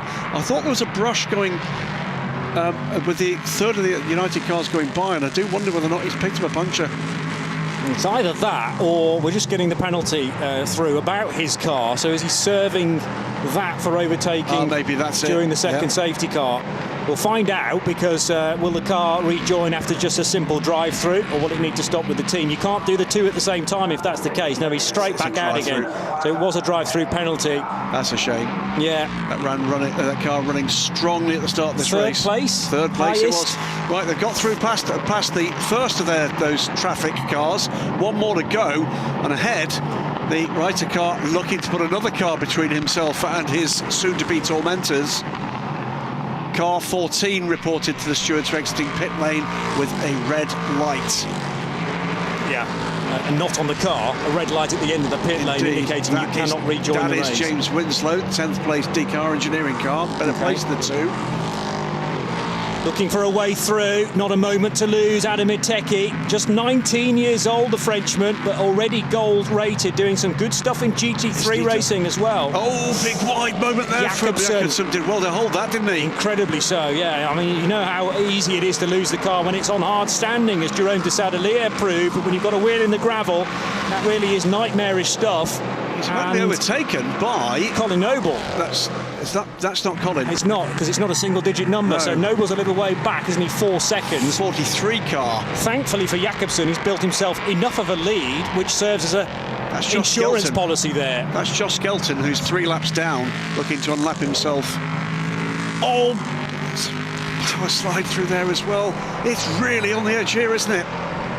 Unsurprisingly, Laurence Heuss just set the best sector time of anybody through the first one. This could be a very good lap for the German if it's clear to the finish. Very frustrating for DKR Engineering that they're not in the mix. But he has unlapped himself from the leader. Yes, back on the lead lap. Now, another safety car.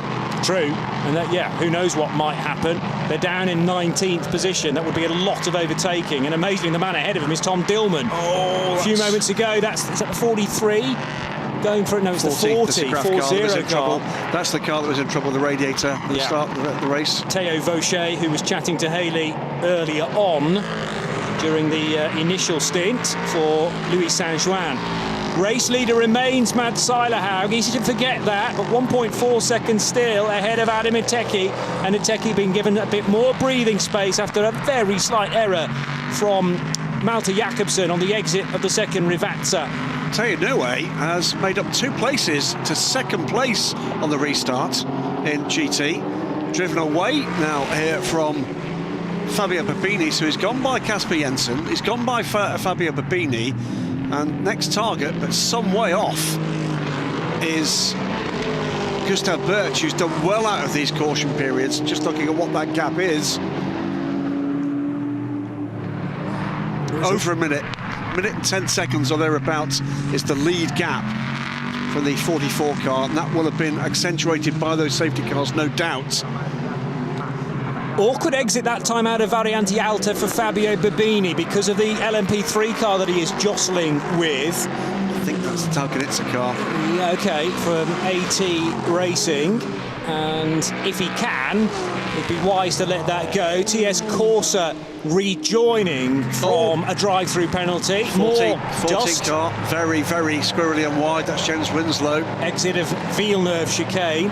It's a drive-through penalty for the TS Corsa car. Yeah, and Gorpada's just served that, Indian driver. So he rejoins in 33rd position. And there are 32 minutes still to go in this race. It's Lars Kern, by the way, aboard the number 66 car. I think that's Daniel Kravitz, isn't it? Just looking to see where those 2 cars are in the running order at 8th 13. and 9th. Yeah, car 13 is 8th. You're right, 8th and 9th. This is a battle for 8th position between 2 very talented drivers who want to watch. 2 Ducanes. They will know each other pretty well, I would guess, with all of their experience around the Nürburgring Nordschleife. So Daniel Kravitz in the wheel tracks of the Hegerli by T2 racing car of Lars Kern. With Wayne Boyd, the next car up the road by about 5 seconds. Lawrence Hurd, by the way, fastest lap of the race now, 1:38.235 on lap 35. There's some real pace being shown, but by cars they've been delayed. But there's going to be places made up here. It's still half an hour to go. I know. Every time I look up at the clock at the top of our screen, I think, really? Another half an hour? Fabulous stuff. But it feels like we've been racing for much longer than 2 hours already. The extent of the interruption and the incident that we've had so far. Classic Michelin Le Mans Cup fare. And I'm remembering back to some of the incident-filled races that we've had as part of this championship here at Imola previously as well.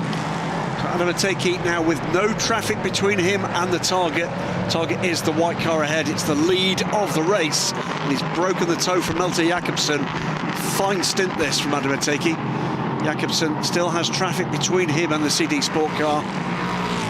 CD Sport will be going to Le Mans this year in LMP2, thanks to a championship win in LMP3. In fact, 1-2 in the Asia Le Mans series this year, with this car, I believe, being the championship winning car.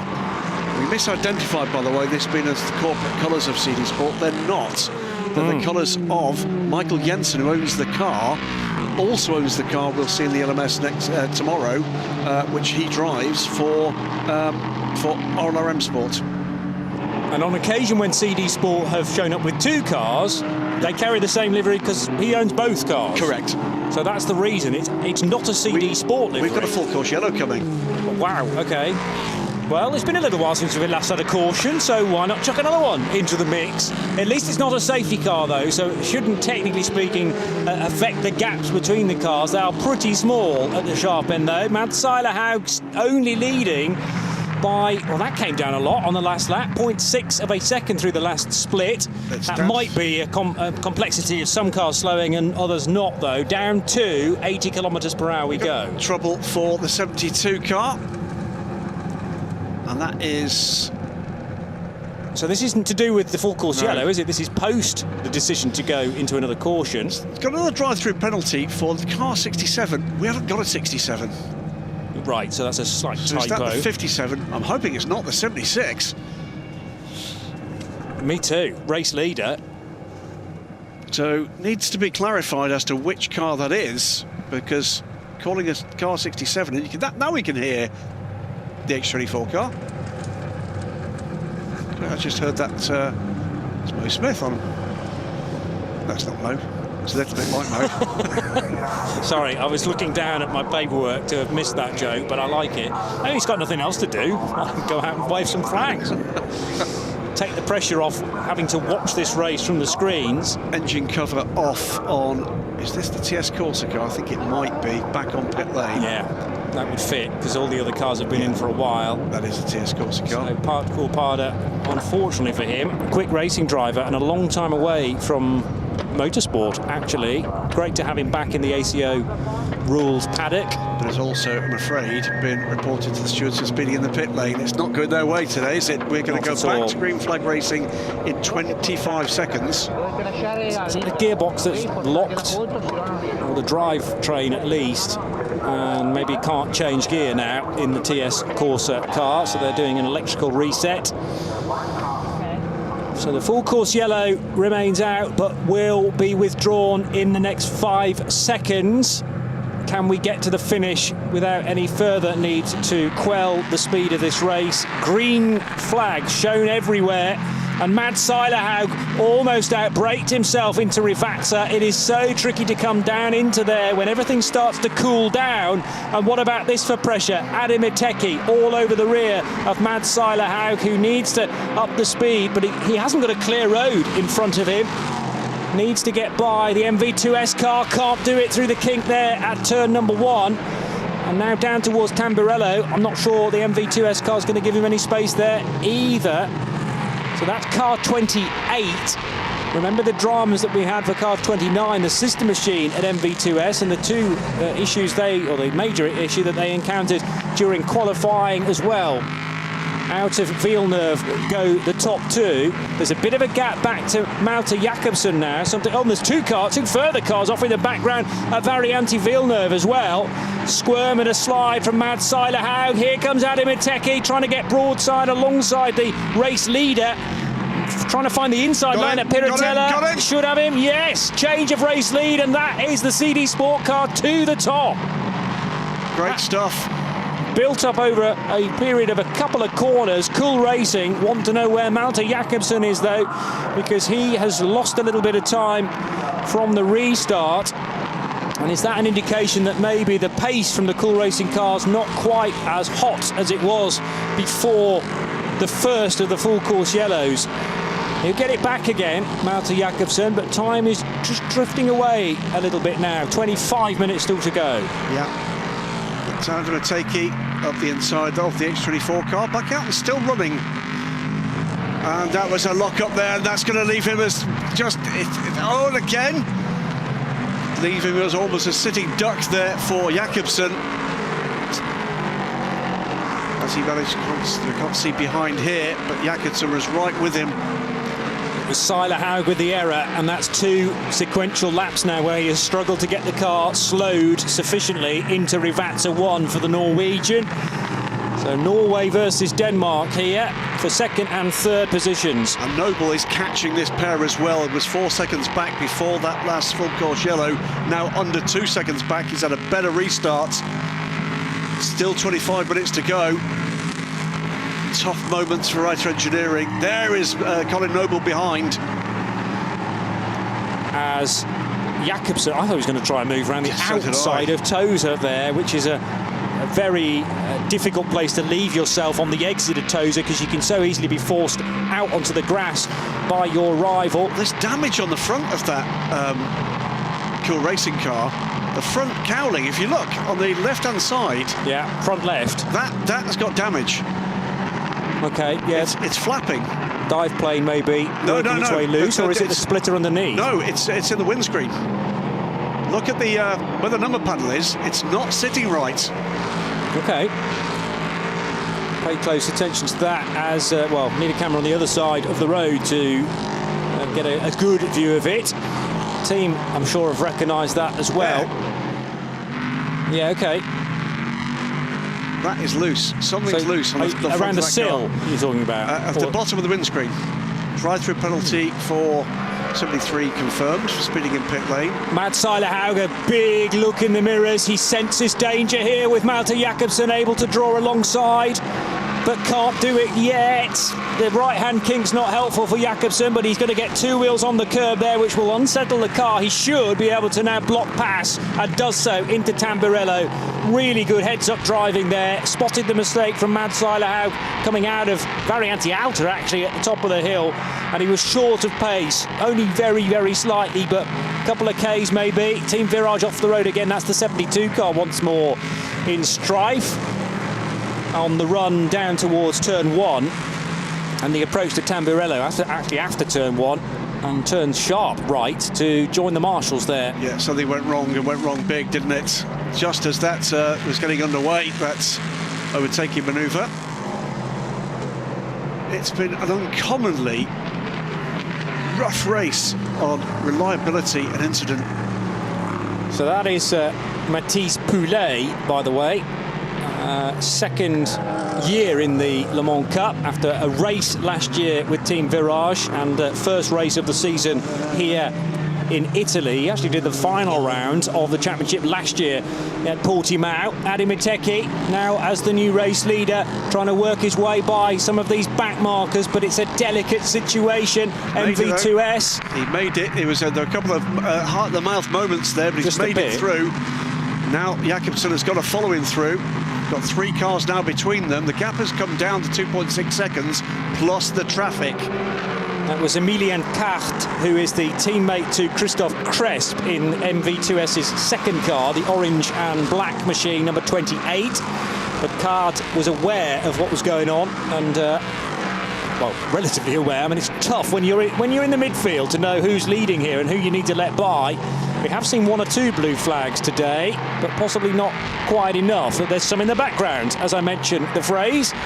So that's down to the marshals being able to read the race and know who is leading, who's second, third, and who are a lap down. There's something about Jakobsen. Jakobsen's car has not got the pace it should have. Well, it's not got the pace that it had prior to the first full course yellow, I would say. He's made it by the first of those 3 LMP3s. He's now got the Honda as well. He's not got the pace of Adi Miteki in clear air. He just hasn't. We've had, I'll remind you, 3 safety cars and 2 full course yellows. The amount of safety car when you add up the times that it's been out on track, 37 minutes of an hour and 50-minute race. And we're going to go full course yellow again. That'll be for... Sorry folks, that's probably my fault. Started talking about cautions, and another one happened. Yeah.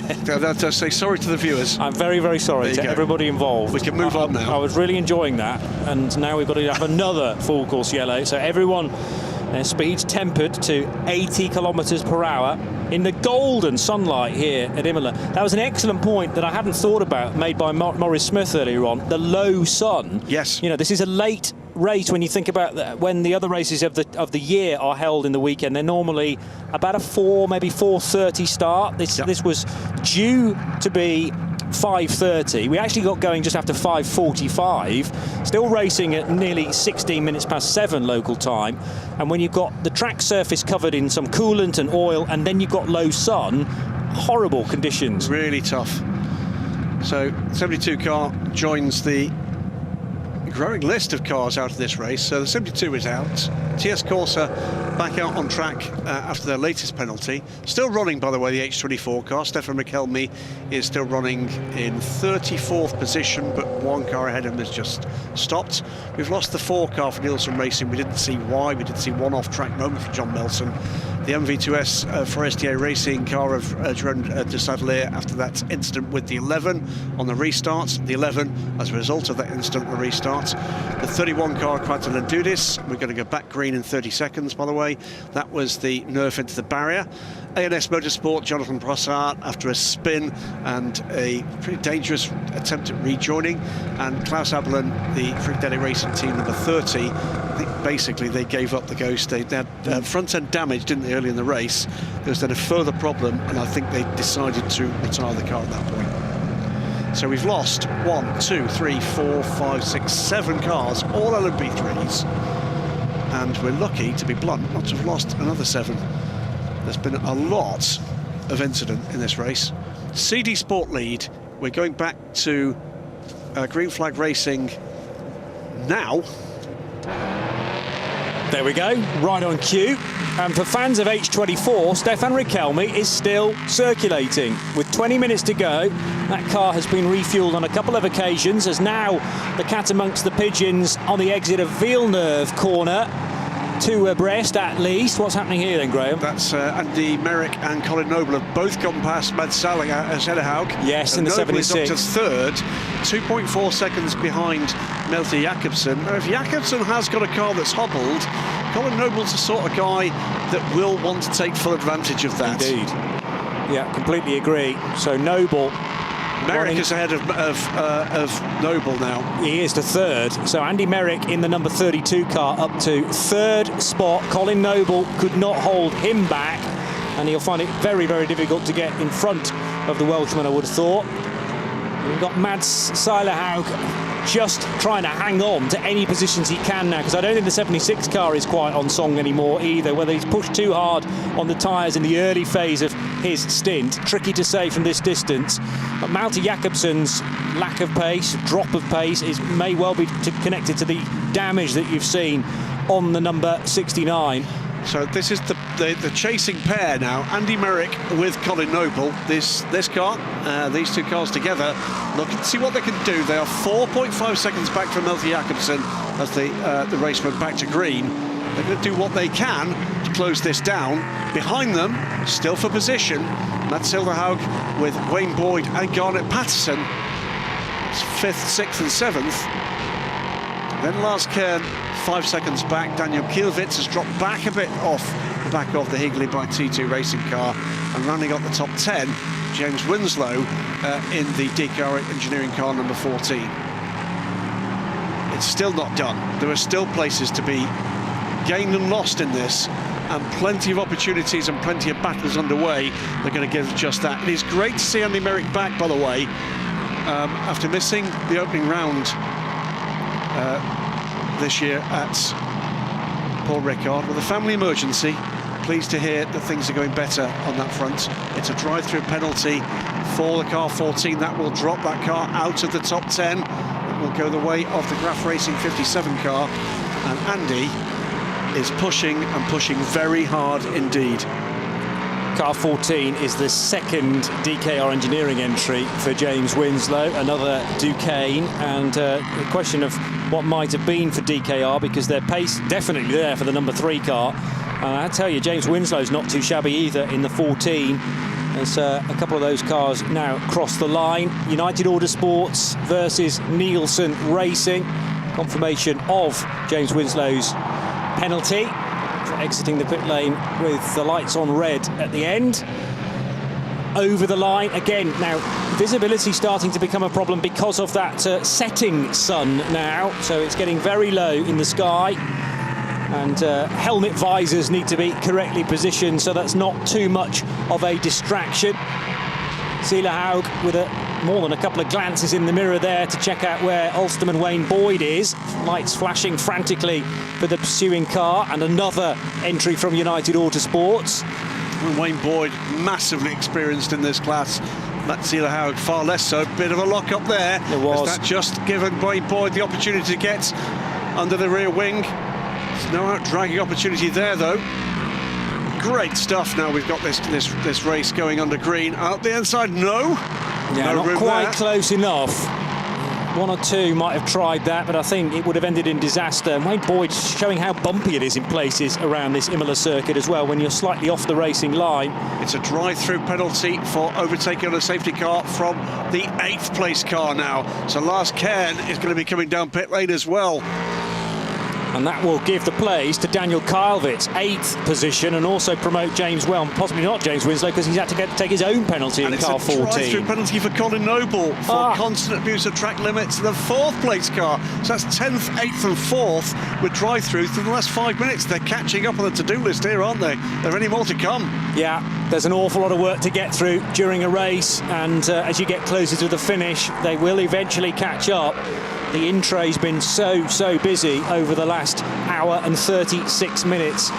14 of those minutes still to go. Adam Iteki, just 19 years old, Frenchman, but gold rated already. You might not know the name too well, but he'll be continuing to build his profile throughout season 2022.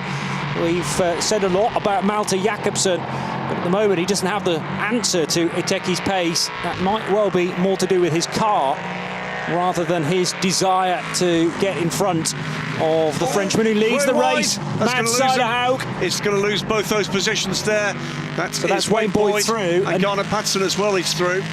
And they've got another place to gain with Colin Noble due down pit lane anytime now.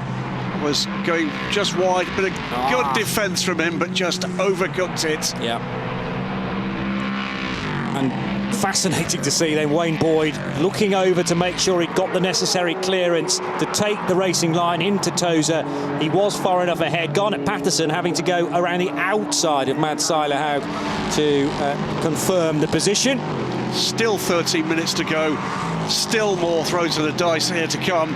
Adam Ateki is driving away though, 2 seconds to the good. Malte Jakobsen though getting quicker, took 6/10 out of the lead, did his fastest lap of the race last time around.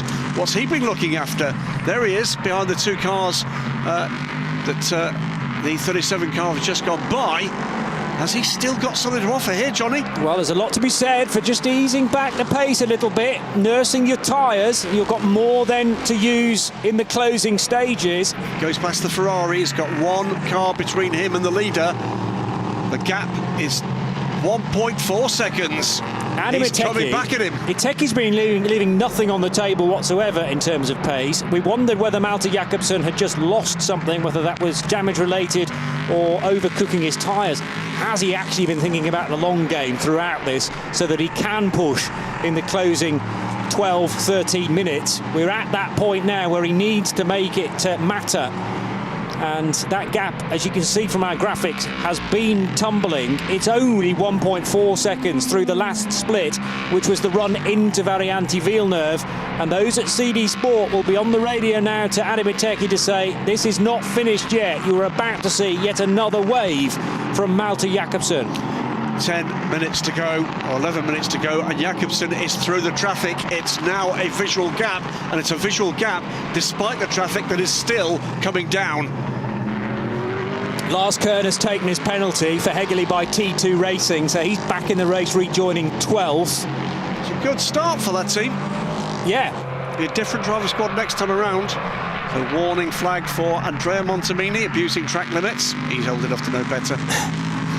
But Hegerli, for followers of the 24H series, they've run Porsches in that in the past, in the similar paint scheme that is carried on their LMP3 this weekend. They've run Spa 24 as well. Yes, yes, and clearly their priority right now is to get to Le Mans.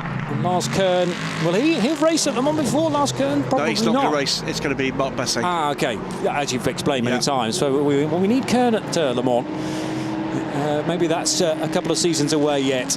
But this is, by the way, an intriguing little battle. This is DKR Engineering's Lawrence Reux closing in on the Racing Spirit Le Mans number 10 car ahead of Tom Dillman. Two very quick men indeed. This is a battle for, where are they now? 17th.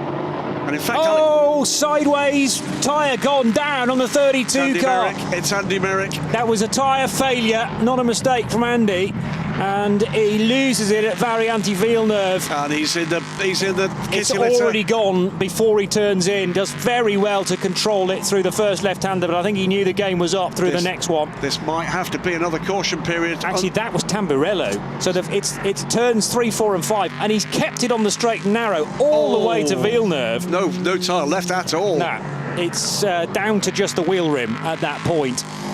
So he must have wondered what on earth was going on at Tamburello, where the car, whether he thought it was contact initially, but then he approaches Villeneuve with only 3 tyres still existing on the car. Does nobody want to win this race? Colin Noble volley up to 3rd, but will have to be down pit lane. Malte Jakobsen is on the tail of the leader. We've got 9 minutes to go. Full course yellow is coming. Another full course yellow and 9 minutes to go. I think That's the damage. That's the damage. We might still get some racing into this, you know. It depends how quickly, as the grins are starting to break out at Cool Racing, how quickly can they recover Andy Merrick's car, and will that allow what, a 2-3 lap dash to the finish? Who's your money on for this? There is Merrick's car beached. And there is a Manitou not far away from there. So I think we're going back green. Let's keep our fingers crossed that this is a quick recovery. And let's face it, all the marshals here at Imola have had a lot of practice at recovering cars. They don't know what's happening down at Cool Racing. Will we restart or not? If they do... Something's happened to... What happened to Malte Jakobsen? I swear I just saw the CD Sport car coming by, and Jakobsen was not directly behind it.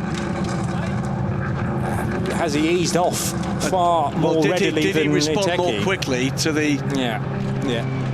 Just to be safe rather than sorry and get down to the 80 kph. Well, this has quickly. been done at a pace. It really is. And we'll say again, thank you so much to the marshals. Yeah. They've had a very busy afternoon. It has been 30 degrees out here. They're there in full work gear and helmets. This is not an easy job to do in these conditions. No.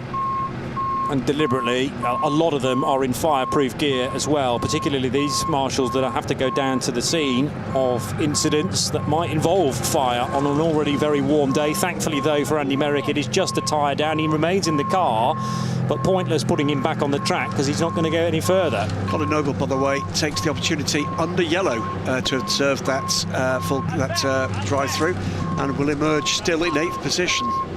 Not sure you can do that, though. Well, did he do it just before it came out? Well, if he got in before the full course yellow came out, that's probably allowed. Look at the gap here. Those cars were nose to tail. I sincerely hope that Adam Iteki has not taken liberties there under the full course yellow. Yeah. Or is there a radio issue because he'll be counted into the full course yellow and he can't hear the radio? I don't know what reception's like here, particularly at Aqua Minerale, which is much lower down in the dip there. So it ensures, well, you must ensure that radio communication can be uninterrupted around the whole 4.9 kilometres. To explain what I'm talking about in case it's not obvious, before we went to full course yellow, those two cars were half a second apart. He didn't quite have his nose underneath the rear wing of the CD Sport car, but Malte Jakobsen was less than a car's length behind. Now look at the gap. Now, full course yellow is growing. It's growing. It is going up. Has he got a problem? Has he got a problem? Either Jakobsen's got a problem or the speed set for the 37 is way out. But we would have detected that problem already. The number of full course yellows we've already had in this race. If it's about a, what did I say, 3 minutes odd lap this time for Adam Iteki? Yeah, 3:03. There's Iteki. Where is Jakobsen? 3:03. There he is. And we're back to green. 3:03 is 3:03 a lap time too fast for 80 kilometres per hour around Imola? I thought I'd seen a 3:09 previously. 3:06s, 3:05s. That's the only other doubt, is that for some reason the telemetry, or rather the calibration... It wasn't a full lap, remember. It wasn't a full lap. Okay. Because the full course yellow came out, he gets another car in between the pair of them. Is that a choice of Malte Jakobsen to rein?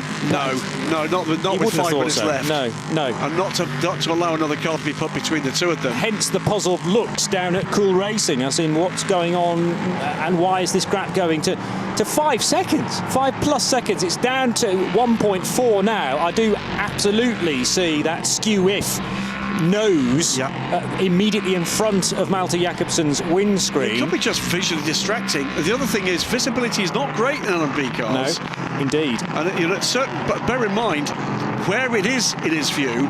It's blocking his view of the apex. Yeah, he's sitting on the left-hand side of the car, isn't he? But then when you're going into Variante Alta, that's exactly the area you want to be able to see with clear visibility. Was there contact between a P3 car and a GT car at Alta? Yes. And that was Laurence Hoare in the number 3. And which of the GMB cars? 88 car in 4th place. So not the class leader, Gustav Berg. But is under threat from the 3rd of the GMB cars. It is still the 44 car leading. That gap, though, that was over a minute, is down to 21 seconds to Bullet Racing's Theo Nue. Running out of time, though. Here comes Jakobsen. So, what a heck of a race when we've had green. 2 possibles during that full course yellow. Malte Jakobsen had a problem, maybe related to the damage, which meant that he couldn't go as quickly as you are allowed to go in the full course yellow, or Adam Iteki was going too quickly, which meant that the gap between the top 2 cars was growing. What I'd say to you is the relevant time is not the relevant lap time on the yellow is not anybody else other than those two.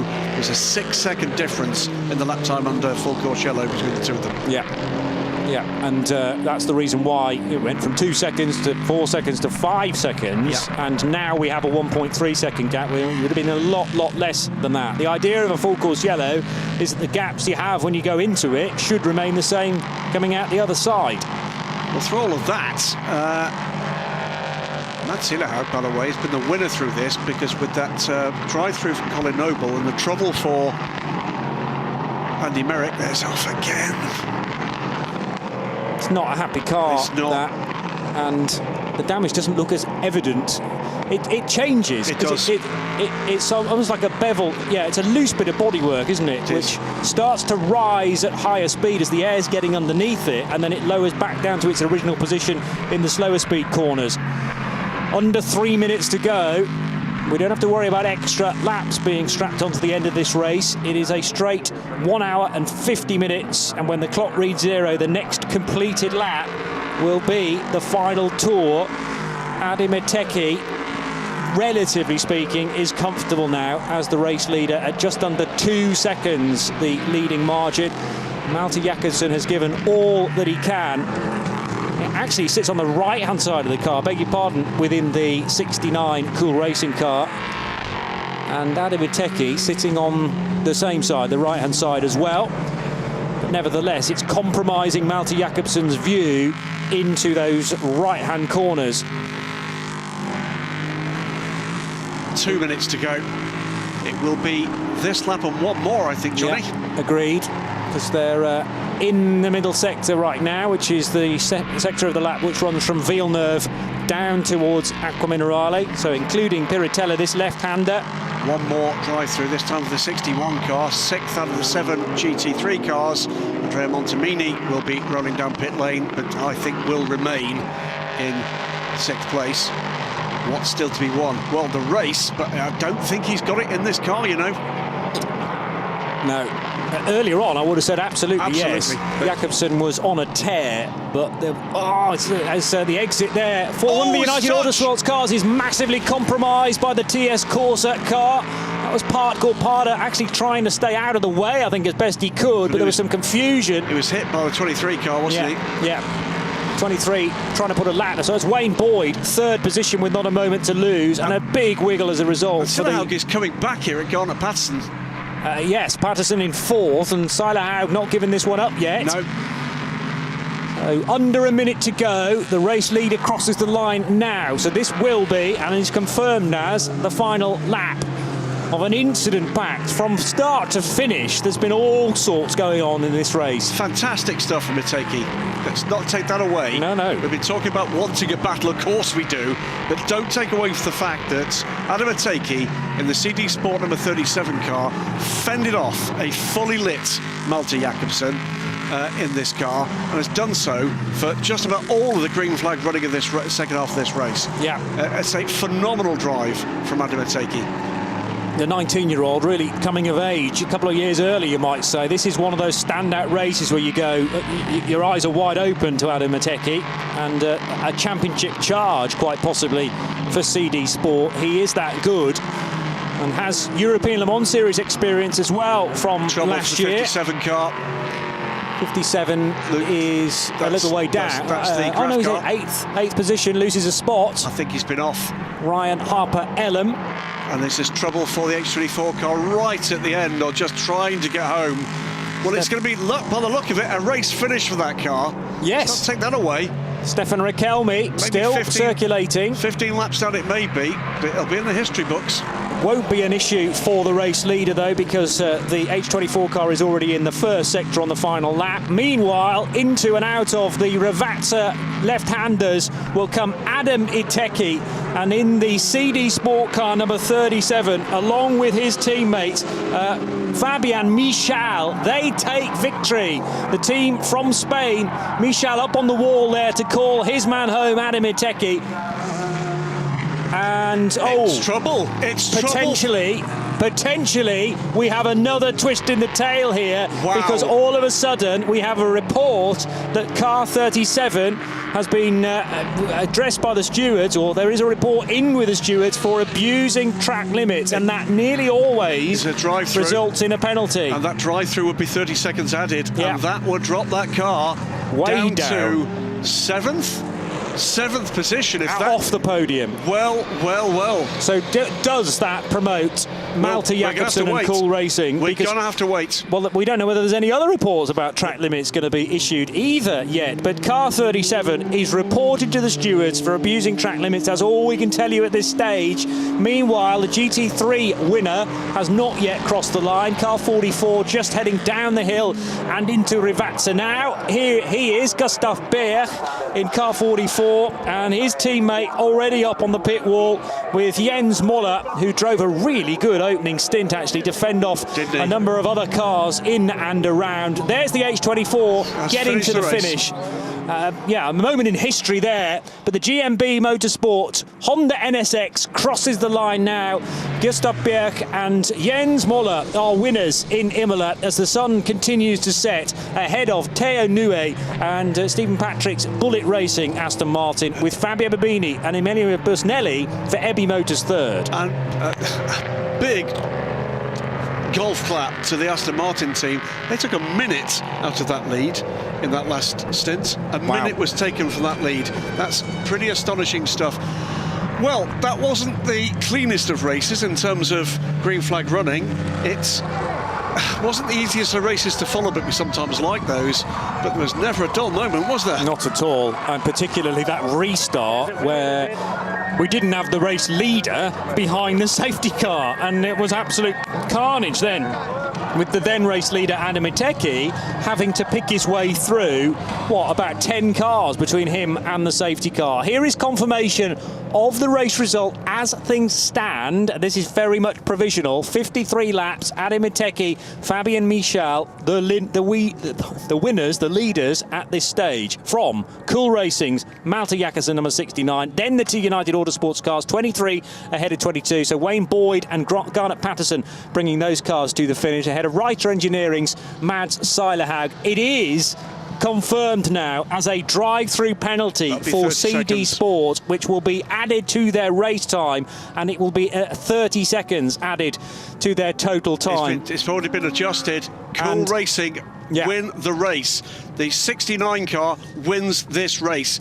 Malte Jakobsen and Maurice Smith take the win, and it's United Autosport second and third on the podium with the 23 and the 22 cars. The 37 car, after a magnificent run from Adam Iteki, just taking too many liberties, it seems, with the track limits, and drops that car disastrous down to 6th position, but finishes, yes, just ahead of Colin Noble in 7th. Will we ever know where that final infringement happened? Was it on the final lap? Just been adjusted for our overall classification. Yeah.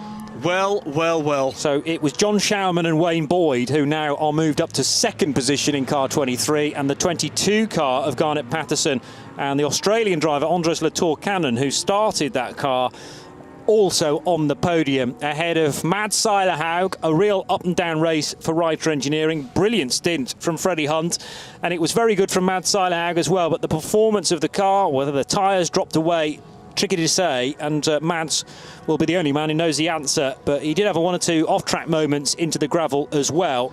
Reiter Engineering from 4th on the grid finished 4th in the race after the craziness around them. Daniel Karlvitz makes the top 5. Adam Iteki inserted into 6th position ahead of Colin Noble's Nielsen Racing car that he shares with Tony Wells. And Cool Racing have got the news that they are the winners because they kept their car within the white lines, and that is often so key. Well, yet again a decision at the death in the Michelin Le Mans Cup. It's the most bonkers thing in endurance racing. This whole series, fantastic stuff again. Yeah.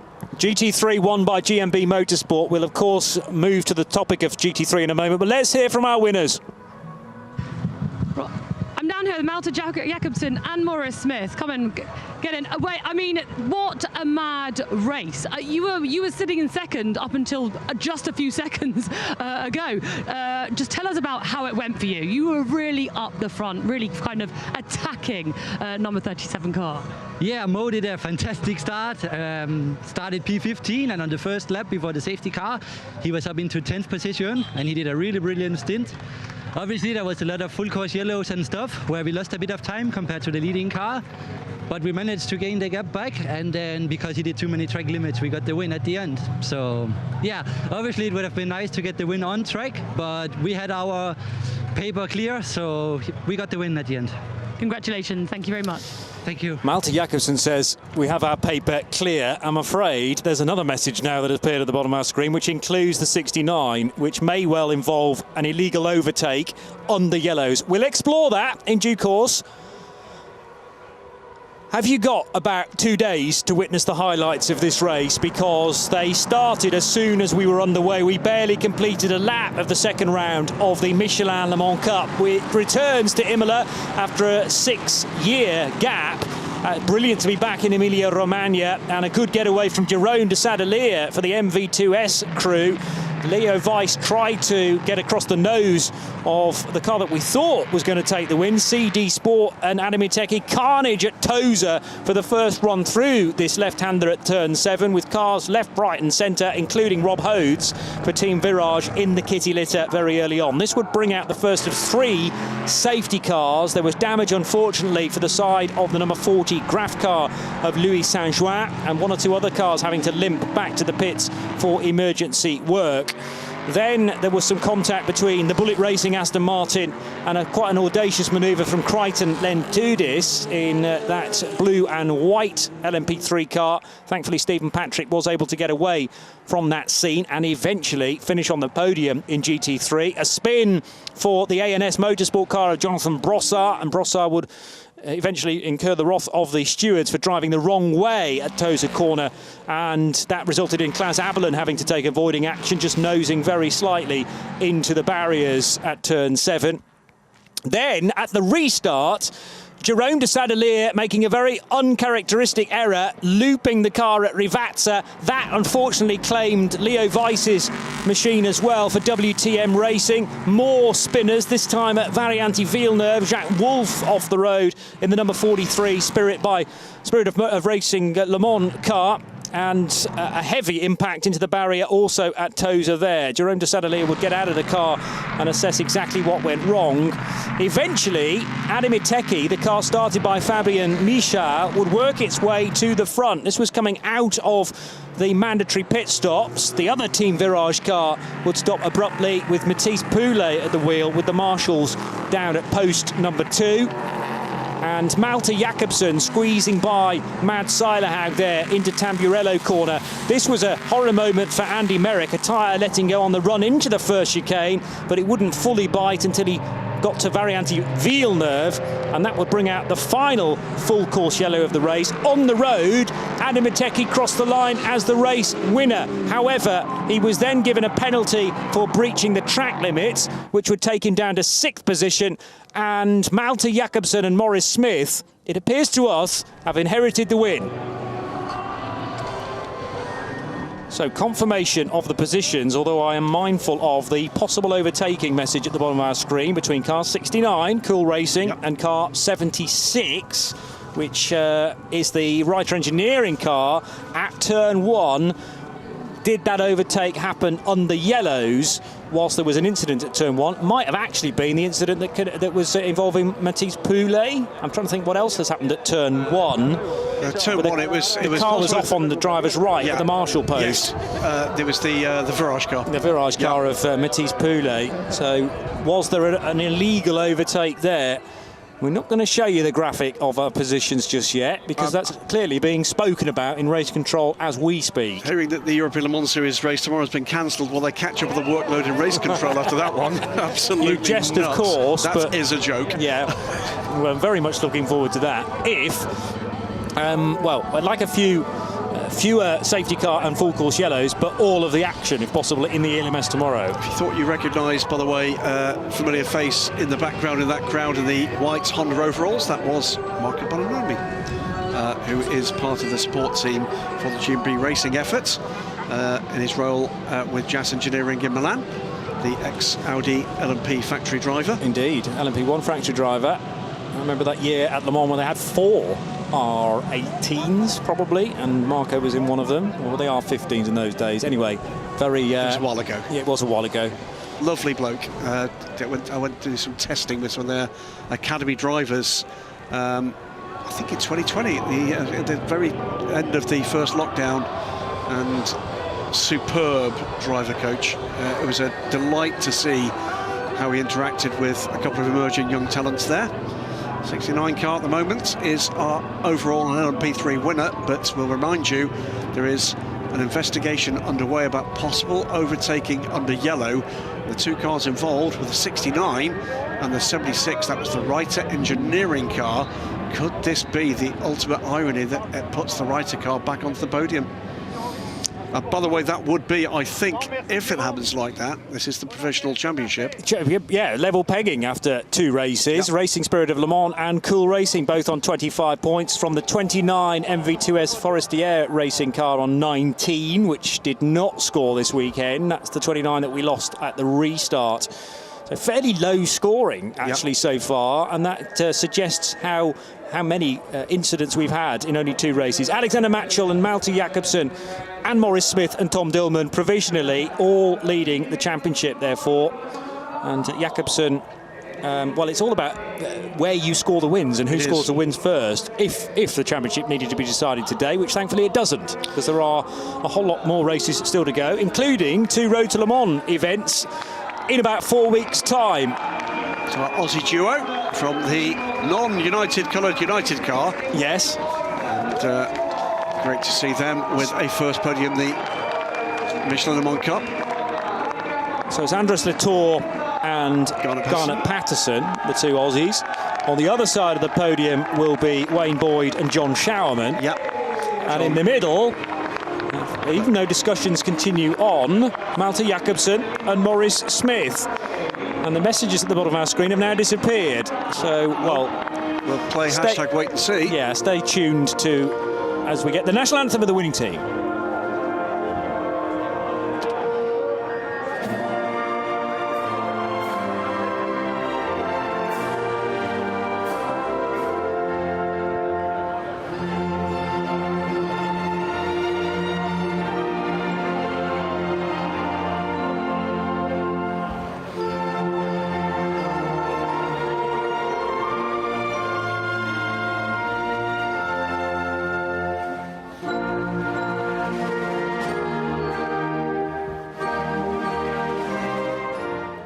Un applauso al podio.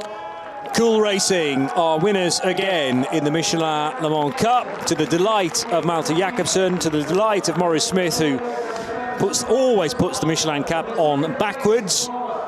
And there's also a team member represented from Cool Racing as well, who've worked incredibly hard on some of the strategy. Not only do these drivers get much younger these days, but so do the team manager, not team manager, but team chief engineer potentially, up there on the podium as well for Cool Racing. Getting pretty dark out there, but that makes the podium all the more dramatic. Doesn't it? And it's great to see LMP3 Racing Santa back up there, where he deserves to be. Love him to pieces. One of my favourite people in this paddock. I think his attitude to it, his outlook to it, his passion for it is exactly what fuels the enthusiasm here. And those two together in this race, they'll be back together tomorrow for the European Le Mans Series for 4 hours more of this madness. But there's some stories to be written. And there'll be a lot of drivers who've never raced here at Imola, including Mo, and they'll want to rush back as soon as possible. They've all loved it, haven't they? Well, we talked to 1 or 2 that didn't get a race finish there, and possibly not, but that's not always down to the track. There were a lot of cars out there, 40 odd, and it was run at breakneck speed from the off, really. There is, to a certain degree, something to be said about the nature of this circuit. it needs to be safe. It's still a Grade 1 circuit. It held a Grand Prix only a matter of weeks ago. And in order for it to be safe, you've got to have gravel traps. You've got to have runoff areas, high curbing in places, and grass as well. It's an old school circuit and rather unforgiving, but I kind of like that. Another one of the good guys, the gentleman drivers, John Schaumann. He's another pleasure to be around in this paddock, another one that just takes absolute delight in the opportunities to race. So the Malte Jakobsen car didn't half fly at certain points. That's it working its way through the chicane. Let's get some reaction from elsewhere, from GT3 this time.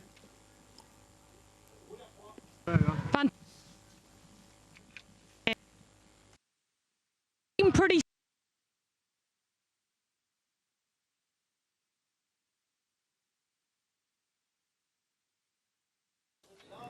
We'll get to that as soon as we can, but congratulations to GMB Motorsport, to Gustav Berg, who brought the car home, and Jens Moller. They will now be the championship leaders. They were second in the championship coming into this second round of the season after a win for Kasper Jensen and Christian Poulsen in the opening round at Le Castellet. So 55 drops to second, 44 will be the new championship leader by 9 points. 35 to the second of the GMB Motorsport Hondas, then Bullet Racing's Aston Martin third, ahead of AF Corsa's Ferrari number 61. And 4 Danes at the top of the charts. Gustav Berg and Jens Moller, winners today. Kasper H. Jensen and Christian Poulsen, winners at Le Castellet. They finished in 4th position today. Then Stephen Patrick and Teo Nue, brilliant drive in that Bullet Racing Aston Martin to close the gap. Andrea Montemini and Gino Forgione will be 4th, heading for Le Mans, races 3 and 4 of the season. Technically round 3, but it'll be 2 separate 55-minute races at Circuit de la Sarthe. 1 midweek and 1 on Saturday morning, as we move swiftly to the podium for the GT3 cars now. And it's the 3rd step of the podium for Emanuele Busnelli and Fabio Babini in a car that, again, they didn't expect to be racing here this weekend, the Porsche. Will the Lamborghini be ready in time for Le Mans? Hopefully so. 2nd place going to Teo Nue and to Stephen Patrick in their Bullet Racing Aston Martin number 99. But it is a win again for GMB Motorsport, but a different car. Jens Moller and Gustav Berg in the 44 GMB Motorsport Honda NSX. And it'll be the national anthem of Denmark.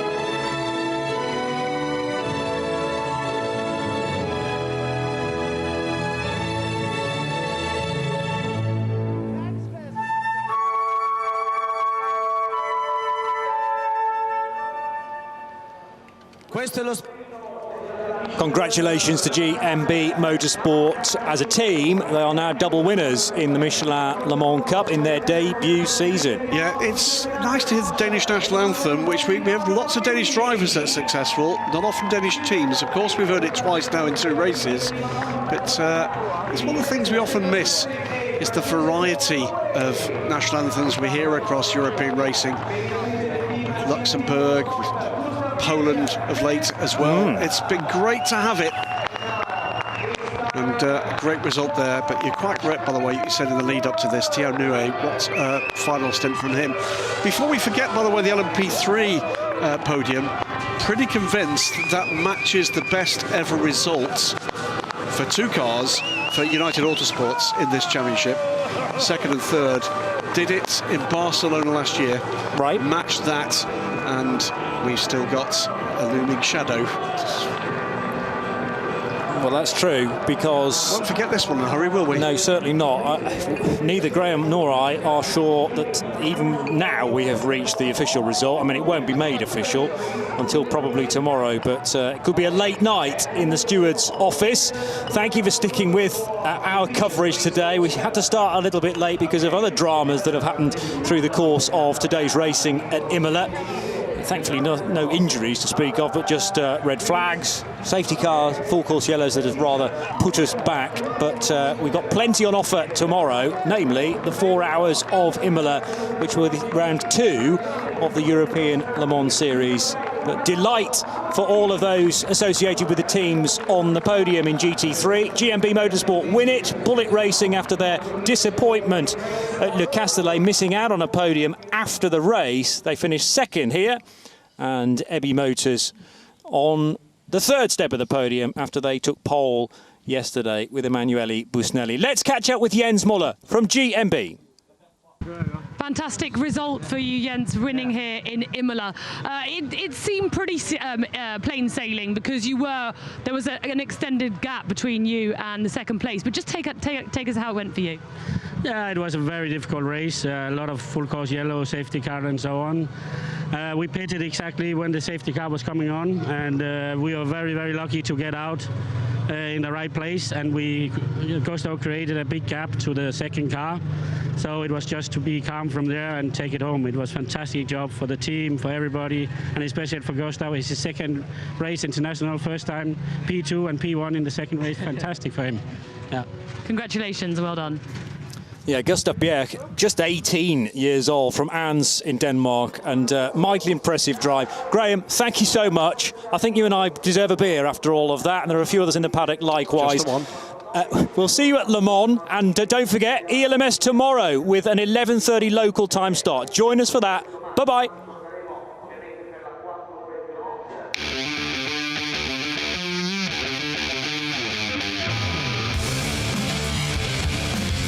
So what an evening of racing we had, starting a little later than planned at 5:45, and now at nearly 8 o'clock here at Imola, we're drawing our coverage to a close. That is how you go, Michelin Le Mans Cup racing, and there is way more of the season to come. 2 races as part of the Le Mans itself. We look forward to that in 4 weeks' time. Bye-bye.